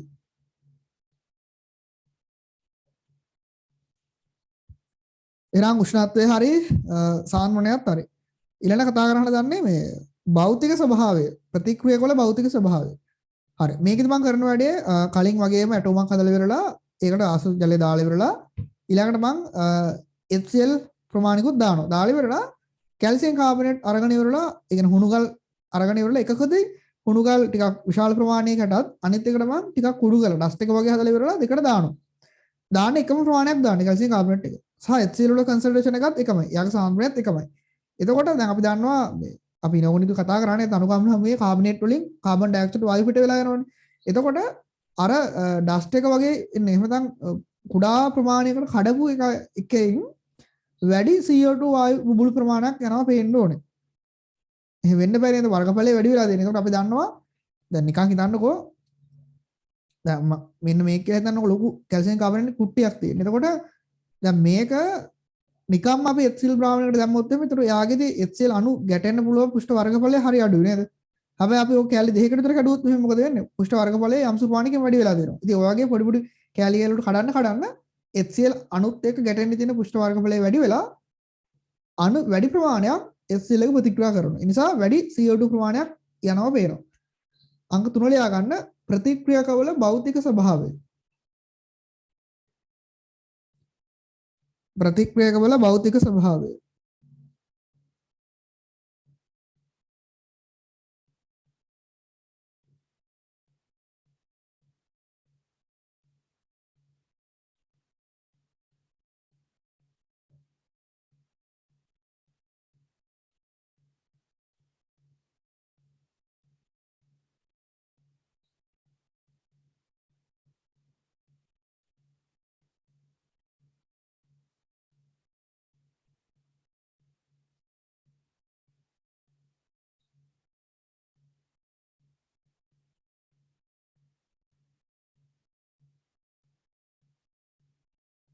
හරි ඉස්ලාම හදලා ලියා ගන්න.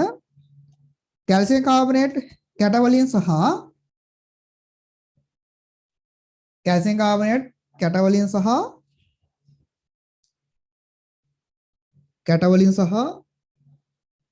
කුඩු වලින් සමාන ස්කන්ධයන් කිරාගෙන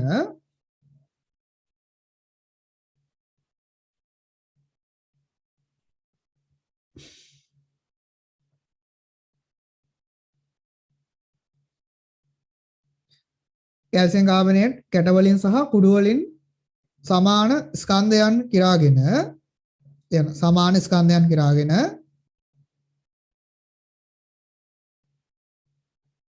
බීකර දෙකකට යොදා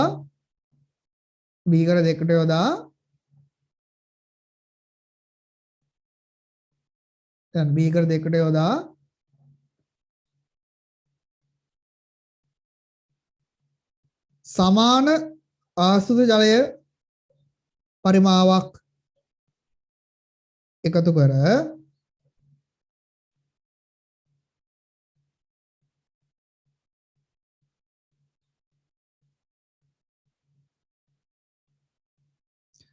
සමාන ආශ්‍රිත ජලය පරිමාවක් එකතු කර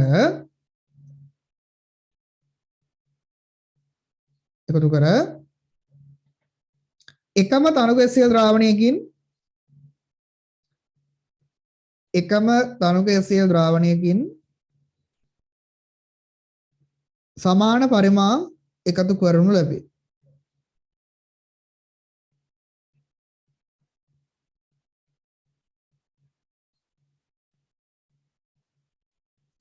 ලියාගන්න ප්‍රතික්‍රියාව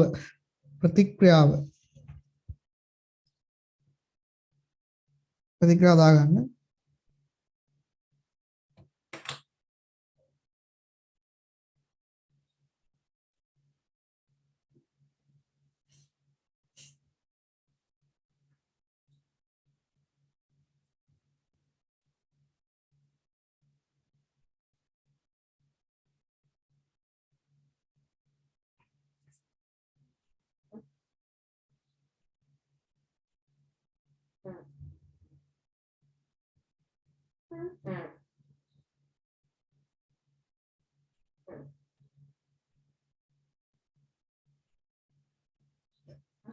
හරි දාගන්න නිරීක්ෂණය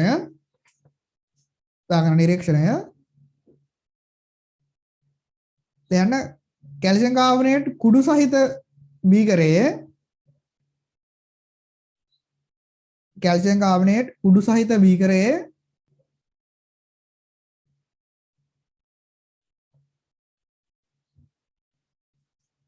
කාබනේට් කුඩු සහිත බීකරයෙහි වායු බුබුලු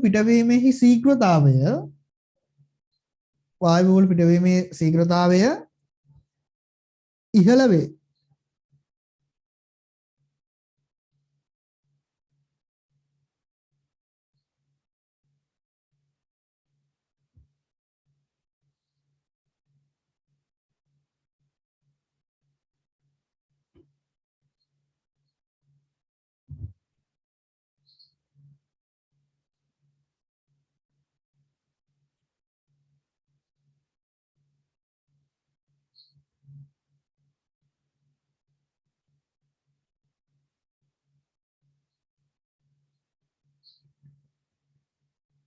එහෙනම් ඊළඟට දාගන්න නිගමනය මොකද්ද? පෘෂ්ඨ වර්ගඵලය වැඩි නේද? කුඩු එකේ වර්ගඵලය වැඩි නිසා යාගේ වේගය වැඩි වෙලා තියෙනවා. නිගමනය දාගන්න.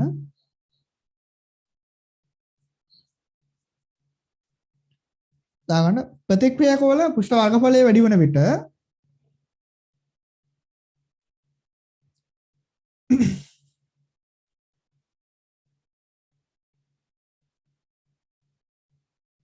ප්‍රතික්‍රියක බල පුෂ්ඨ වර්ගඵලය වැඩි වෙන විට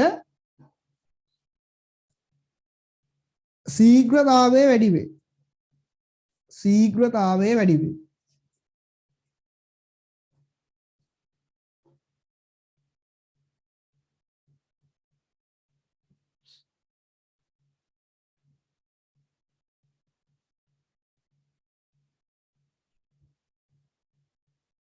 හරි.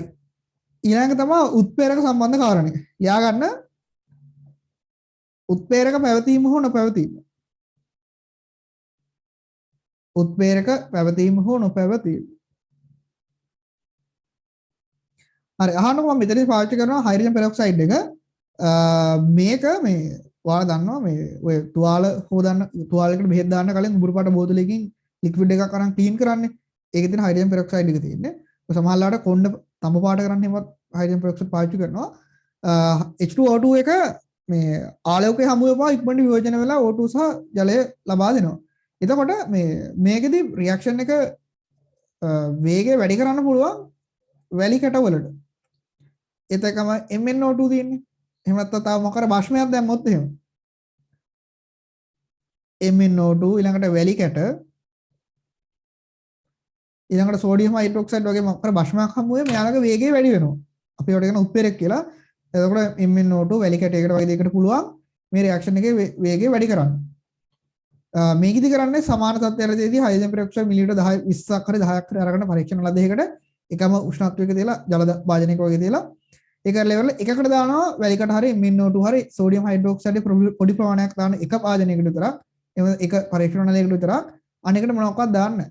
ඒතර ඒකෙදිත් මොකක්ද වෙන ලික්විඩ් එක ගන්න ඉතින් එතන මෙතනදී O2 වායුව හැදෙනවා O2 වායු බුබුලු යනවා වේගවත් වෙනවා අපි MnO2 හරි වැලිකට හරි සෝඩියම් හයිඩ්‍රොක්සයිඩ් දාපු භාජනය තුල. මොකද තමයි වෙන්නේ.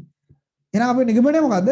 උත්ප්‍රේරකයක් මගින් රේට් එක වැඩි කරන්න පුළුවන් කියන කාරණය. හරි. ලියන්න H2O2 ලියන්න H2O2 මිලිලීටර් 20 බැගින්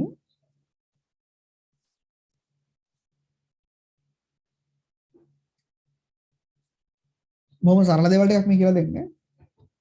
H2O2 මිලිලීටර් 20 බැගින් දැන් H2O2 මිලිලීටර් 20 බැගින් පරීක්ෂණ නල දෙකකටගෙන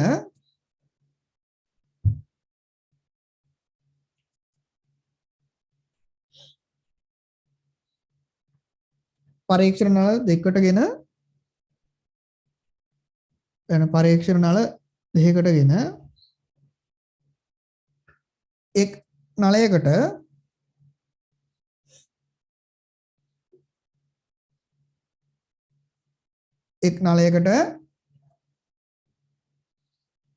MnO2 ස්වල්ප ප්‍රමාණයක් එක් කරනු ලැබේ. MnO2 ස්වල්ප ප්‍රමාණයක් එක් කරනු ලැබේ.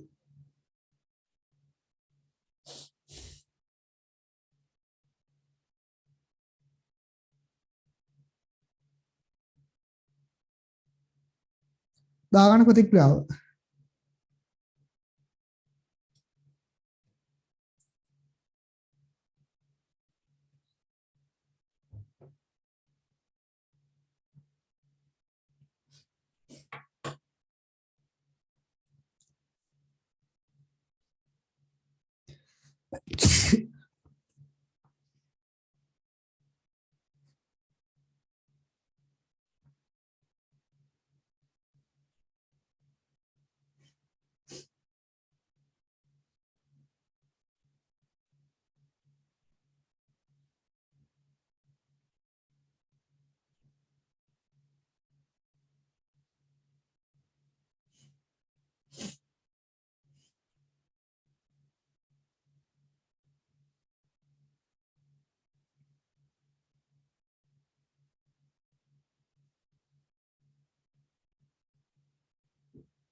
ලියාගන්න නිරීක්ෂණය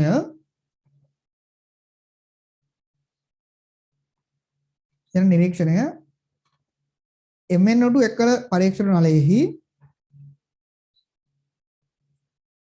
MnO2 එකල පරීක්ෂණ නලයෙහි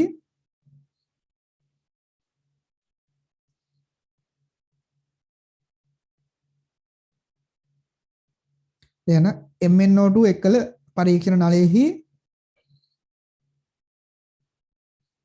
වායු බූල පිටවීමේ ශීඝ්‍රතාවය ඉහළයි. එහෙම තමයි ඉහළ වේ.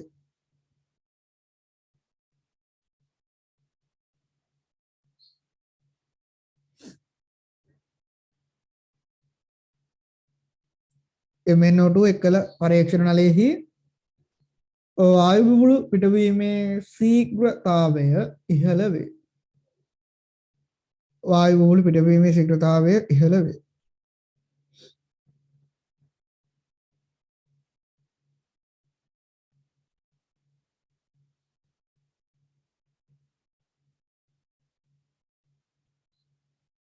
එහෙනම් නිගමනය මොකද්ද? දැන් නිකන් සාමාන්‍ය පරිදි දින කොටත් H2O2 වියෝජනය වෙලා O2 වායු බූල වේගයෙන් යනවා. හරිද? ඒක නිකන් ආලෝක තත්ත්වයට දෙපා මේක වෙනවා. ඒක දුඹුරු පාට බෝතල වල ගබඩා කරලා තියන්නේ. එතකොට MnO2 දැම්මහම එමෙතන ඒක උත්ප්‍රේරණය වෙච්ච නිසා වේගය ගොඩක් වැඩිලා තියෙනවා. එහෙනම් දාගන්න නිගමනය දාගන්න. යන්න එකක් තමයි මේ MnO2 එක උත්ප්‍රේරකයක් විදිහට ක්‍රියාත්මක වෙනවා කියන එකත් දැන් මෙහෙමයි උත්ප්‍රේරණයක් වෙනවාද කියන එක ඊට වෙනමම පරීක්ෂණයක් කරන්න ඕනේ. ඊට මිනිරා ලියන්න ඕනේ. දැනට නිකන් සරලව ලියාගමු. ලියන්න උත්ප්‍රේරක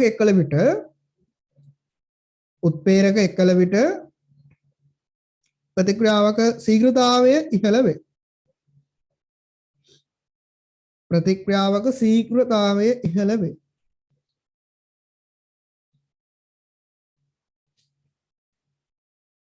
ප්‍රතික්‍රියාවක ශීඝ්‍රතාවය ඉහළ වේ.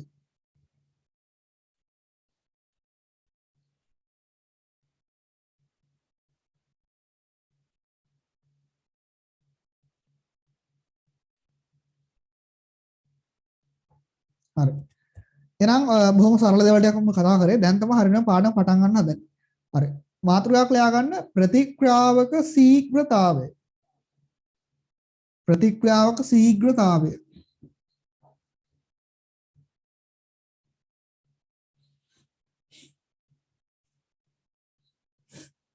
හරි. අපි සාමාන්‍ය ශීඝ්‍රතාවට රේට් එක කියලා කියන්නේ. එහෙම නැත්නම් කැපිටල් R වලින් තමයි මේක මාක් කරන්නේ. එතකොට ශීඝ්‍රතාවය කියලා කියන්නේ සාන්ද්‍රණ වෙනසක් ගත වෙච්ච කාලයෙන් බෙදනවා. හරියට නිකන් අර වේගය වගේ තමයි නේද? අපි වේගය කියන්නේ කොහොමද ගන්නෙ? වේගය ගන්නෙ ආරම්භක අවස්ථාවයි අවසාන අවස්ථාවයි අතර දුර ප්‍රමාණය ගත වෙච්ච කාලයෙන් බෙදුවම අපිට වේගය එනවා නේද? ඒ කියන්නේ මොකක් හරි හිතන්නකෝ මිනිස්සෙක් A වල ඉඳලා B වලට දක්වා තප්පර 10ක් ඇතුළත මිනිට 100ක් දුවනවා නම් අපි ඒකද වේගය සඳහන් කරන්නේ කොහොමද? 10 බෙදීම අදාළ කාලයනේ. දුර බෙදීම අදාළ කාලයනේ ගන්න. ඒ වගේම තමයි ප්‍රතික්‍රියාවකත් අපි ශීඝ්‍රතාව විතර ගන්න සාන්ද්‍රණ වෙනස බෙදීම ගත වෙච්ච කාලය. උදාහරණයක් විදිහට අපි ගමු නිකන් රියැක්ෂන් එකක් ගමු කොහොක් හරි. අපි ගමු මෙතන H2O2 ගමුකෝ. හයිඩ්‍රජන් පෙරොක්සයිඩ් වියෝජන රියැක්ෂන් එක ගමුකෝ. එතන මේ H2O2 ආරම්භක සාන්ද්‍රණය තිබ්බේ 10යි තිබ්බේ. දැන් තියෙන්නේ 5යි. එහෙනම් 10න් 5 අපි ගමුකෝ දැන් තියෙන්නේ 6ක් කියලා කියන්නම්කෝ. එහෙනම් සාන්ද්‍රණ වෙනස කොච්චරද? 10න් 6ක් ගියාම දැන් 10න් 6ක් කියන 4ක වෙනසක් තියෙනවා. ගත වෙච්ච කාලේ මම ගන්න තප්පර 2ක් කියලා. එහෙනම් වේගය 4 බෙදීම 2යි කියන්නේ 2ක් නේද? ඔය වගේ තමයි අපි ප්‍රතික්‍රියාවක වේගය ගන්න. ඒක දැන් සිද්ධාන්තවලදී අපි මේක සරලව සාකච්ඡා කරාට එක්සෑම් එකේදී ගොඩක් වල දෙන ප්‍රශ්නවලදී පේපර් එකකට දෙන ප්‍රශ්නකේදී ප්‍රශ්නවලදී ශීඝ්‍රතාවය මෙහෙම ගොඩක් සරලවම ගන්න දෙන්නේ නැහැ. තේරුණාද? සාන්ද්‍රණ වෙනසක් ගත වෙච්ච කාලයෙන් ගන්නත් පුළුවන්. ඒ වගේම තමයි හොඳට මතක තියාගන්න ඕක උෂ්ණත්ව වෙනසක් විදිහට ගන්නත් පුළුවන්. එහෙම නැත්නම් pH අගේ වෙනසක් විදිහට ගන්නත් පුළුවන්. තේරුණාද? එහෙම නැත්නම් පරිමාවෙහි ප්‍රසාරණතාවයේ වෙනසක් දැන් අපි දන්නවා රියැක්ෂන් එකක් වෙනකොට අනිවාර්යෙන් උෂ්ණත්වය අඩු වැඩිවීමක් වෙනවමනේ. උෂ්ණත්වය එක්ක අඩු වෙනවා එක්ක වැඩිවීමක් වෙනවා. ඒ වගේම පරිමාවත් යම්සු ප්‍රමාණයකින් අඩුවීමක් හෝ වැඩිවීමක් වෙන්න පුළුවන්. තේරුණාද? එහෙනම් pH අගේ වෙනසක් වෙන්න පුළුවන්. ඉතින් ඒ ඕනෑම වෙනසක් කාලයෙන් බෙදලත් අපිට වේගය ගන්න පුළුවන්. අපි සිද්ධාන්තයක් උදේට සෛද්ධාන්තික ඉගෙන ගන්න සාන්ද්‍රණ වෙනස කියන එක තමයි. එතකොට අපි දන්න සාන්ද්‍රණ වෙනසක් සාන්ද්‍රණය ගන්න SI එක වලින් ගන්න ඕන සාන්ද්‍රණ අපිට ගන්න නැත්නම් ගන්න ඩෙසිමීටරට මවුල වෙන්නේ නෙමෙයි ගන්න මීටරට මවුල වලින් ගන්න සාන්ද්‍රණ වෙනස. එතකොට සාන්ද්‍රණය SI එකක වලින් ගත වෙච්ච කාලය නම් තත්පර වලින් ගන්න. එහෙනම් ශීඝ්‍රතාවය SI එකක අපිට ගන්න පුළුවන් තත්පරයට ඝන මීටරයට මවුල. ඕක තමයි මෙයාගේ SI එකක. එතකොට ප්‍රතික්‍රියාවක් ශීඝ්‍රතාවය සරලවම අර්ථ දක්වන්න පුළුවන්. ප්‍රතික්‍රියාවකදී ඒකක කාලයක් තුලදී ප්‍රතික්‍රියාවක හෝ ඵල සාන්ද්‍රණයේ සිදුවන වෙනසක් ප්‍රතික්‍රියාව ශීඝ්‍රතාවය විතර ගන්න පුළුවන්. බොහොම සරල දෙයක් තියෙනවා. හැබැයි ප්‍රශ්නවලදී මෙච්චර සරල මට්ටමේ ඉන්නේ නැහැ. අපිට ගොඩක් රියැක්ෂන් වලදී කිෂන් එකක් දෙනකොට මේක රේට් එකෙම හොයන්න කියලා කියනවා. එතකොට මේ වගේ සරල සාන්ද්‍රණ වෙනසක් අරන් ගත වෙච්ච කාලයක් හොයන්න දෙන්නේ නැහැ. වෙන මොකක් සාධකයක් තමයි ගන්න ඕනේ. එතකොට ගණන් හදලා ටික බලමු. හරි මාතෘකාව ලියාගන්න ප්‍රතික්‍රියාවක් ශීඝ්‍රතාවය කැපිටල් R එක වරහන් තුල දාගන්න. හරි ලියාගන්න ඊළඟ ස්ටෙප් එකේ දාලා ප්‍රතික්‍රියාවකදී ඒකක කාලයක් තුල ඒකක කාලයක් තුල ප්‍රතික්‍රියක නම් වැයවීමක් වෙන්නේ නේද? ප්‍රතිඵලයක් හැදීමක් වෙන්නේ. අපිට ඕන නම් ප්‍රතිඵල පැත්තෙන් ගන්නත් පුළුවන්. උදාහරණයක් විදිහට අපි ගමු මෙතනදී O2 හැදෙනවා කියලා ගමුකෝ. එහෙනම් අපිට ගන්න පුළුවන් මම නිකන් දල වශයෙන් කියන්නේ O2 වල ආරම්භක සාන්ද්‍රණය තිබ්බේ දෙකක් තිබ්බ කියලා හිතන්නකෝ. රියැක්ෂන් එක වෙන්න කලින් චුට්ටක් O2 ප්‍රමාණයක් තිබ්බා. රියැක්ෂන් එක ඉස්සරහට විතරක් වුණා නම් දැන් තියෙනවා 10ක් විතර තියෙනවා. එහෙනම් වෙනස 10 බෙදීම 10 රුණ දෙකක්. ඒ කියන්නේ කොච්චරද? 8ක් නේ. 8 බෙදීම ගත කාලේ 2යි. ඒ කියන්නේ 4යි වේගය. ඔය වගේ ගන්න පුළුවන්.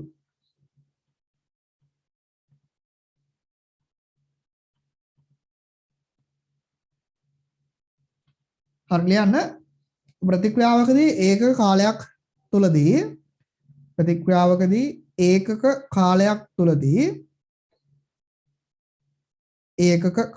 තුලදී ප්‍රතික්‍රියක හෝ ඵල සාන්ද්‍රණයෙහි සිදුවන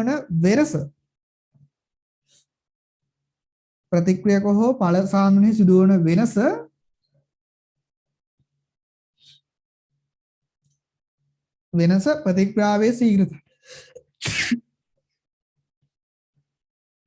සිදුවන වෙනස ප්‍රතික්‍රියාවේ ශීඝ්‍රතාවය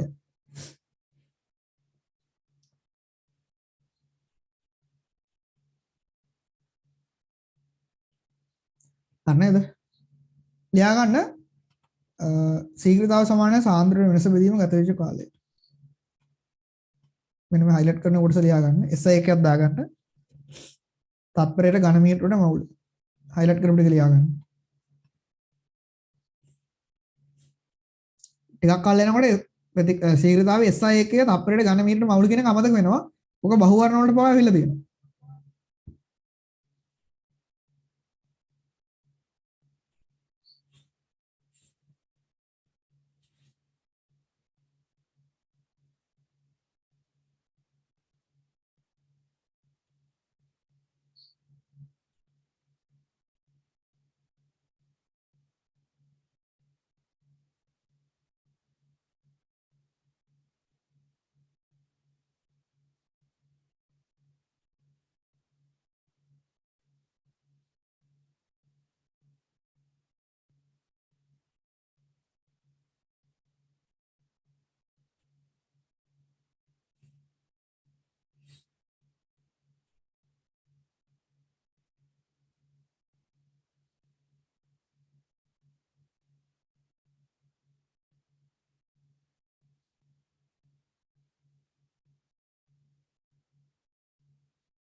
හරි අහන්නකෝ අපි දන්නවා සාමාන්‍ය රියැක්ෂන් එකකදී ප්‍රතික්‍රියා කරනනම් ප්‍රතික්‍රියක වැයවීමක් සිද්ධ වෙන්නේ. නේද? ප්‍රතික්‍රියා ගැන අපි මෙතනදී මේ කතා කරන්නේ අප්‍රතිවර්ත ප්‍රතික්‍රියා. හරිද? ඒ කියන්නේ රියැක්ෂන් එක ඉස්සරහට විතරයි සිද්ධ වෙන්නේ. ප්‍රතික්‍රියා වලින් ප්‍රතිඵල විතරක් හැදෙන ඒවා. පාඩමේ අන්තිමේදීම කතා කරනවා සමතුලිතතාවයක්. එහෙම නැත්නම් මේ ප්‍රතිවර්ත ප්‍රතික්‍රියා සම්බන්ධව. ඒ කියන්නේ ප්‍රතික්‍රියා වලින් ඵල හැදෙනවා, ඵල වලින් ප්‍රතික්‍රියා හැදෙනවා. ඔය දෙකම ඉදිරි සහ පසු දෙකම දින ඒවා. සමතුලිතතාව පාඩමේදී සම්පූර්ණයෙන්ම ඕක තමයි කතා කරන්නේ. ඒතර දැන් අපි මෙතනදී මේ ප්‍රතික්‍රියක වලින් ඵල විතරක් හැදෙන අප්‍රතිවර්ත ප්‍රතික්‍රියා ගැන තමයි පොඩි කාලේ ඉඳන් ඔයාලා දන්න කියන ප්‍රතික්‍රියා ගැන විතරයි කතා කරන්නේ. ඒතර ප්‍රතික්‍රියකයකට සාපේක්ෂව මොකක්ද වෙන්නේ? ප්‍රතික්‍රියකයක් නම් එයාගේ සාමාන්‍ය අඩුවන හන්ද අපි ප්‍රතික්‍රියකයකට සාපේක්ෂව ප්‍රතික්‍රියාව ශීඝ්‍රතාවය ගන්නකොට ඍණ ආකාරයෙන් තමයි මාක් කරන්නේ. ඒ කියන්නේ අපි H2O වලට සාපේක්ෂව වේගය දෙනවා නම් ඍණ අගයක් විතර තමයි දෙන්නේ. හේතුව එයා එතනදී වැයවීමක් සිද්ධ වෙන නිසා. අපි ප්‍රතිඵල වලට සාපේක්ෂව ප්‍රතික්‍රියාවේ වේගයක් දෙනවා නම් දෙන්නේ ධන අගයක් විදිහට. හේතුව එතනදී ප්‍රතිඵල හැදෙන නිසා. තේරුණාද? හරි. යටි ලියාගෙන ස්ටාමාකයක් දාලා ප්‍රතික්‍රියාවේදී ප්‍රතික්‍රියක වැය වන බැවින් යන ප්‍රතික්‍රියාවේදී ප්‍රතික්‍රියක වැය වන බැවින් ප්‍රතික්‍රියාවේදී ප්‍රතික්‍රියක වැය වන බැවින් යන ප්‍රතික්‍රියාවේදී ප්‍රතික්‍රියක වැය වන බැවින් ප්‍රතික්‍රියක වලට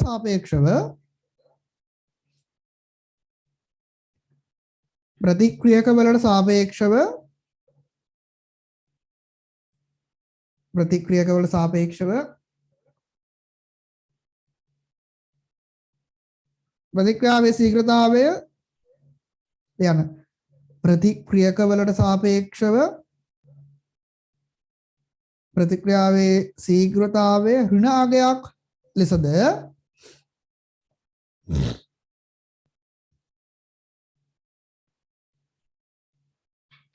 ප්‍රතික්‍රියාවේ ශීඝ්‍රතාවය ඍණ අගයක් ලෙසද ඵල සාධන බැවින් ඵල සෑදෙන බැවින් ඵලවලට සාපේක්ෂව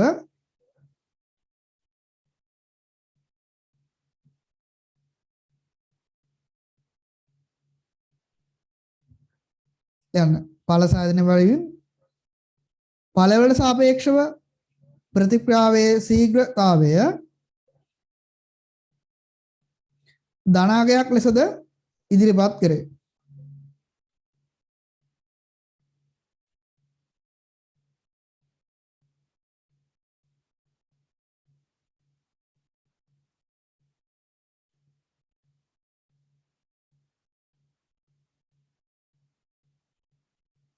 හරිද? හැබැයි මෙහෙම හිතන්නකෝ. දැන් අපි ගත්තොත් එහෙම යම් කිසි රියැක්ෂන් එකක් තියෙනවා. මේ රියැක්ෂන් එකේ NO2 කියන කෙනා මේ ප්‍රතික්‍රියකයක් කියලා හිතන්නකෝ.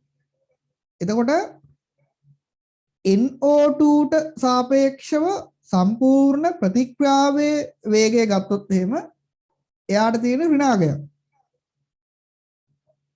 ඍණ 0.3 කියලා කියන්නේ NO2 කියලා ගන්න ප්‍රතික්‍රියකයක්. NO2ට සාපේක්ෂව සමස්ත ප්‍රතික්‍රියාවේ වේගය නම් 0.3 ඍණාගයක් තියෙනවා. නිකම්ම අපිට කිව්වොත් එහෙම NO2 වැය වීමේ ශීඝ්‍රතාවය. ඒක ප්‍රතික්‍රියාව සම්බන්ධ නැහැ එතන. NO2 වැය වීමේ ශීඝ්‍රතාවය නේද ධනාගයක් තියෙනවා. තේරුණාද? පොඩි සරල දෙයක් තියෙනවා. හරි. ලියා ගන්න. වෙනම ලියා ගන්න. ඔන්න අතමනින් ලියා ගන්න. ප්‍රතික්‍රියක වලට සාපේක්ෂව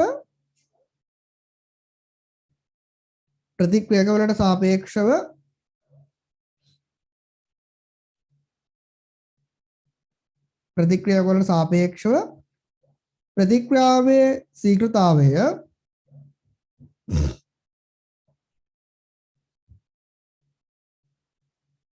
යන ප්‍රතික්‍රියාවලට සාපේක්ෂව ප්‍රතික්‍රියාවේ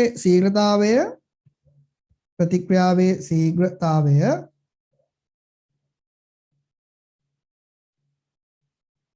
ඍණාගයක් ලෙස දැක්වීමෙන් ගම්‍ය වන්නේ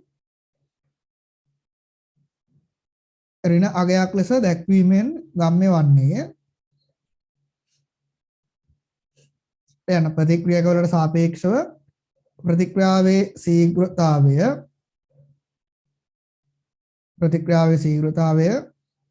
ඍණාගයක් ලෙස දැක්වීමෙන් ගම්‍ය වන්නේ ප්‍රතික්‍රියාවේදී එම ප්‍රතික්‍රියක වැය වන බවයි. කලින් කිව්වා. ප්‍රතික්‍රියාවේදී එම ප්‍රතික්‍රියක වැය වන බවයි. ප්‍රතික්‍රියාවේදී එම ප්‍රතික්‍රියක වැය වන බවයි. මේ අනුව ප්‍රතික්‍රියක වැයවීමේ ශීඝ්‍රතාවය ලෙස නිකම්ම ප්‍රතික්‍රියක වැය වෙනවා. ප්‍රතික්‍රියක වල සාපේක්ෂ ප්‍රතික්‍රියාවේ ශීඝ්‍රතාවය නෙමෙයි. නිකම් ප්‍රතික්‍රියක යන මේ අනුව ප්‍රතික්‍රියක වැයවීමේ ශීඝ්‍රතාවය ලෙස මේ අනුව ප්‍රතික්‍රියක වැයවීමේ ශීඝ්‍රතාවය ලෙස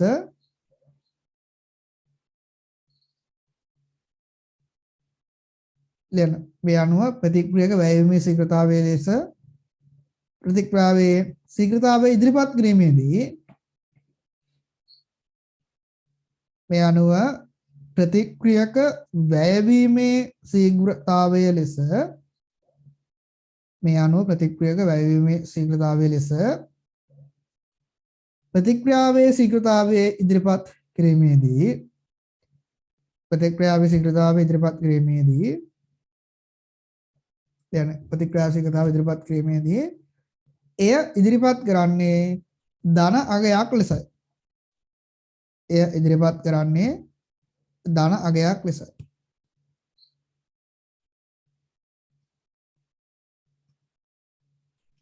දාගන්න උදාහරණ කියලා delta C NO2 within delta S සමානයි ඍණ 0.3යි තත්පරයට ඝන මීටරයට මවුල්.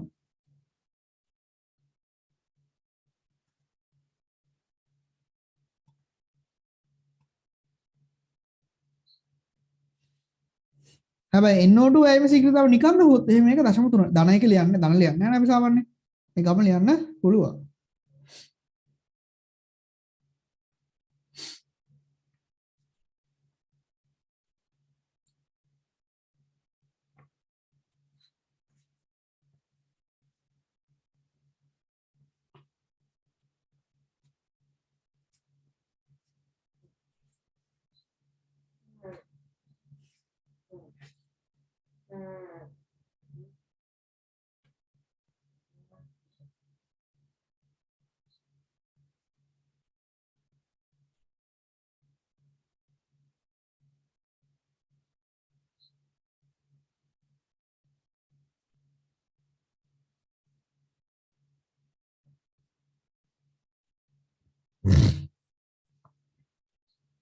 හරි.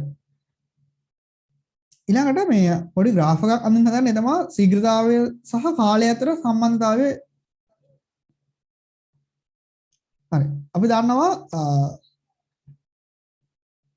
මේක අපි හිතන්නකෝ A ගෙන් B හැදෙනවා. එතකොට A වල ආරම්භක අවස්ථාවේ යම්කිසි සාන්ද්‍රණයක් තියෙන 10ක් තිබ්බ කියලා හිතන්නකෝ. 10ක් තියෙනවා. එතකොට A ගෙන් B හැදෙනකොට මොකද්ද වෙන්නේ? A හි සාන්ද්‍රණය අඩු වෙනවා B හි සාන්ද්‍රණය වැඩි වෙනවා නේද?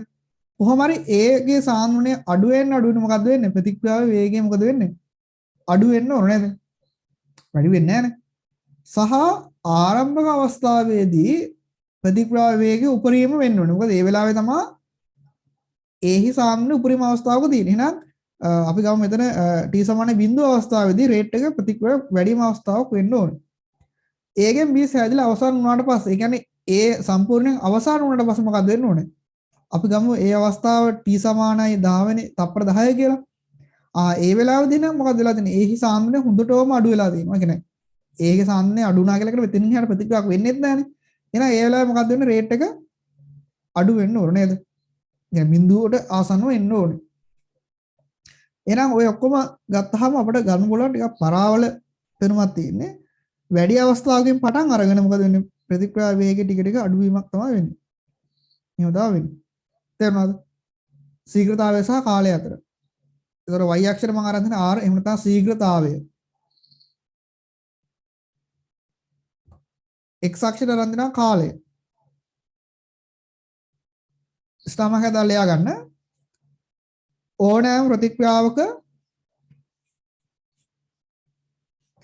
ඕනෑම ප්‍රතික්‍රියාවක ශීඝ්‍රතාවය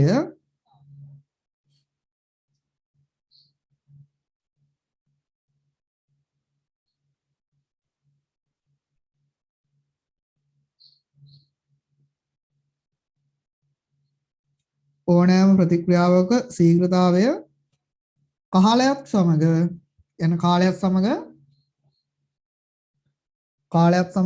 පහත සඳහන් පරිදි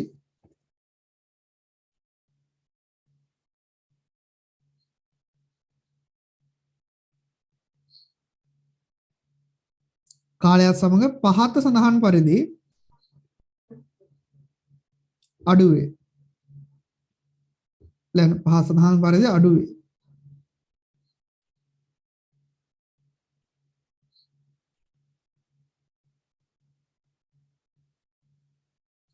ඊට හේතුව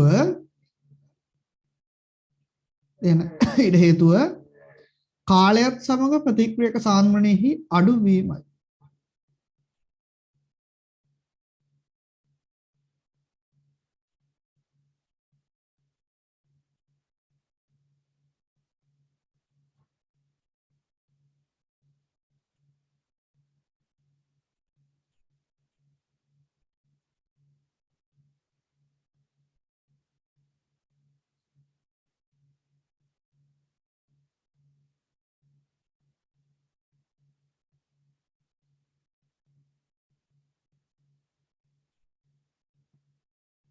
හරි ප්‍රස්තාර එන්න ගන්න.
හරි නේද?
හරි. එතකොට දැන් ඔයාලට තේරෙනවා මේ ප්‍රතික්‍රියාවක වේගය කියන එක කාලයත් එක්ක නිශ්චිත වෙන හැ නේද? ආරම්භයේ ඉතා වැඩි අගයක් උපරිම අගයක් තියෙනවා. අවසානයේදී අඩු වෙලා තියෙනවා. එතකොට මෙන්න මේක දැන් බලන්න ආරම්භක අවස්ථාවෙන් අපි වේගෙ මැන්නොත් එහෙම ගොඩක් ලොකු අගයක්. මැද හරින් ගත්තොත් එහෙම ටිකක් අඩු අගයක් නේද? අවසානයේදී ගත්තොත් තවත් චුට්ටක් අඩු අගයක් තියෙනවා. එතකොට මේ නිශ්චිත වේගයක් අපිට හරියට හොයාගන්න බෑ නේද? මොකද ටික ටික වේගය අඩු වීමක් සිද්ධ වෙන්නේ. ඔය නිසා අපි ඔකට ආරම්භක ශීඝ්‍රතාවය කියලා වෙනම එකක් සාකච්ඡා කරමු. ආරම්භක අවස්ථාව.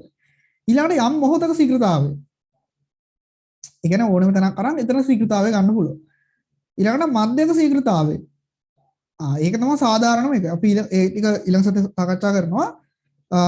එතකොට එතනින් එහාට අපිට තව කතා කරන්න තියෙන ගොඩක් වැදගත් දේවල් ටිකක් ඒ තමයි මේ ප්‍රතික්‍රියාවක යම් මොහොතක ශීඝ්‍රතාවය සඳහා පොදු සමීකරණයක් ගන්නවා. ඒකෙන් ගණන් හැමත් එක්සෑම් එකට වෙලා තියෙනවා. ඊළඟට ප්‍රතික්‍රියාවක ආරම්භක ශීඝ්‍රතාවය හොයන එක ගැන කතා කරනවා. මෙතනදී අපි සමීකරණයක් ගන්නවා. ශීඝ්‍රතා නියම එහෙම සාකච්ඡා කරනවා. ඊට පස්සේ අපිට ඊළඟ දවසේ කතා කරන්න තියෙනවා පෙළ සම්බන්ධව කතා කරන්න තියෙනවා. ශුන්‍ය බල ප්‍රතික්‍රියා තියෙනවා. පළමු පෙළ ඒවා දෙවන පෙළ කියලා කියනවා. දෙවන පෙළ කියලා කියනවා. මේ වගේ දේවල් ගොඩක් තියෙනවා. ඒතර පෙළ හොයන්න පුළුවන් ආකාර කිහිපයක් තියෙනවා. ගණනය කිරීම මගින් ඒත් එක්කම ප්‍රස්තාරික ක්‍රමයක් මගින් හොයන්න පුළුවන්. ඊළඟට ගණනය කිරීම වලදී අපිට ඒ ටික කතා කරන්න තියෙනවා. ප්‍රස්තාරික ක්‍රමයේදී ටික කතා කරන්න තියෙනවා. ඊළඟට ප්‍රතික්‍රියාවක අර්ධ ජීව කාලය T1/2 එක එහෙම නැත්නම් එක එක නම් කියනවා උකට ශුන්‍ය බල ප්‍රතික්‍රියාවක අර්ධ ජීව කාලය පළමු පෙළ ඊළඟට දෙවන පෙළ පෙළත් එක්කම මේ අර්ධ ජීව කාලය වෙනස් වෙන එක ගැන කතා කරනවා. ඊළඟට අණුක සංඝටනවාදීව සංක්‍රාමක අවස්ථාවද ඒ කියන්නේ රියැක්ෂන් එකක් වෙනකොට ඒකට දාලා දෙන මූලික අවශ්‍යතාවයන් ටික සාකච්ඡා කරනවා. සක්‍රිය ශක්තිය සම්බන්ධව ප්‍රතික්‍රියාවක් ශීඝ්‍රතාව කරේ බලපාන සාධක වල බලපෑම පැහැදිලි කරනවා මෙන්න මෙතන. උෂ්ණත්වයේ බලපෑම කොහොමද සිද්ධ වෙන්නේ? සාන්ද්‍රණයේ බලපෑම ඇයි ඒක වෙනස් ඒක රේට් එකට බලපෑවේ කියන එක. දැන් අපි දන්නවා දැන් මේනකොට අපි මුල් හරියට කතා කරා උෂ්ණත්වය මගින් වේගයට යම්සේ බලපෑමක් ඇති කරන්න පුළුවන් කියලා සාකච්ඡා කරානේ. එහෙනම් ඒකට හේතුව කුමක්ද කියන එක මෙතනදී කතා කරනවා. ඊළඟ ප්‍රතික්‍රියාවක යාන්ත්‍රණය සම්බන්ධ මූලික විවරණ නැත්නම් තනි විවර ප්‍රතික්‍රියාව ඊළඟට බහු පියවර ප්‍රතික්‍රියාව අපි සාකච්ඡා කරනවා. සංක්‍රාමක අවස්ථාවවලදීම හොඳට කතා කරනවා මේ ලස්සන උදාහරණයක් සාකච්ඡා කරන්න තියෙනවා. ඊළඟට ප්‍රතික්‍රියාවක උභය ශක්ති පැතිකඩ සම්බන්ධව තියෙනවා කතා කරන්න. ඒකේ graph ගොඩාක් අපි අඳිනවා. උත්ප්‍රේරක ගැන කතා කරනවා. උත්ප්‍රේරක වර්ධක තියෙනවා, උත්ප්‍රේරක නිෂේධක තියෙනවා, ප්‍රතිප්‍රේරක තියෙනවා. උත්ප්‍රේරක වර්ගීකරණය කරන්න පුළුවන් අපිට සමජාති උත්ප්‍රේරණ, විෂමජාති උත්ප්‍රේරණ. ඒ වගේ දේවල් තියෙනවා. එතකොට උත්ප්‍රේරක විවිධත්වය ගත්තොත් එimhe අධිශෝෂණ උත්ප්‍රේරණය තියෙනවා, ස්වයන් උත්ප්‍රේරණය, ජෛව රසායනික උත්ප්‍රේරණය, ප්‍රවාහ උත්ප්‍රේරක කියලා කියනවා. ඉතින් ඒ වගේ දේවල් තියෙනවා. අපි අවසාන වශයෙන් මේ පාඩමේදී ප්‍රතිවර්ත ප්‍රතික්‍රියා ගැන කතා කරන්න ගන්නවා. ප්‍රතිවර්ත ප්‍රතික්‍රියා වලින් පස්සේ මේ පාඩම සම්පූර්ණයෙන්ම අවසන් වෙනවා. ඊට පස්සේ අපිට ඊළඟට මේක ඉතිරි කොටස වගේ තමයි සමතුලිතතාවය කියන පාඩම සාකච්ඡා කරන්න තියෙන්නේ. කුඩා පාඩමක් තියෙන්නේ. හරි එහෙනම් මම මෙතනින් ක්ලාස් එක නවත්තනවා.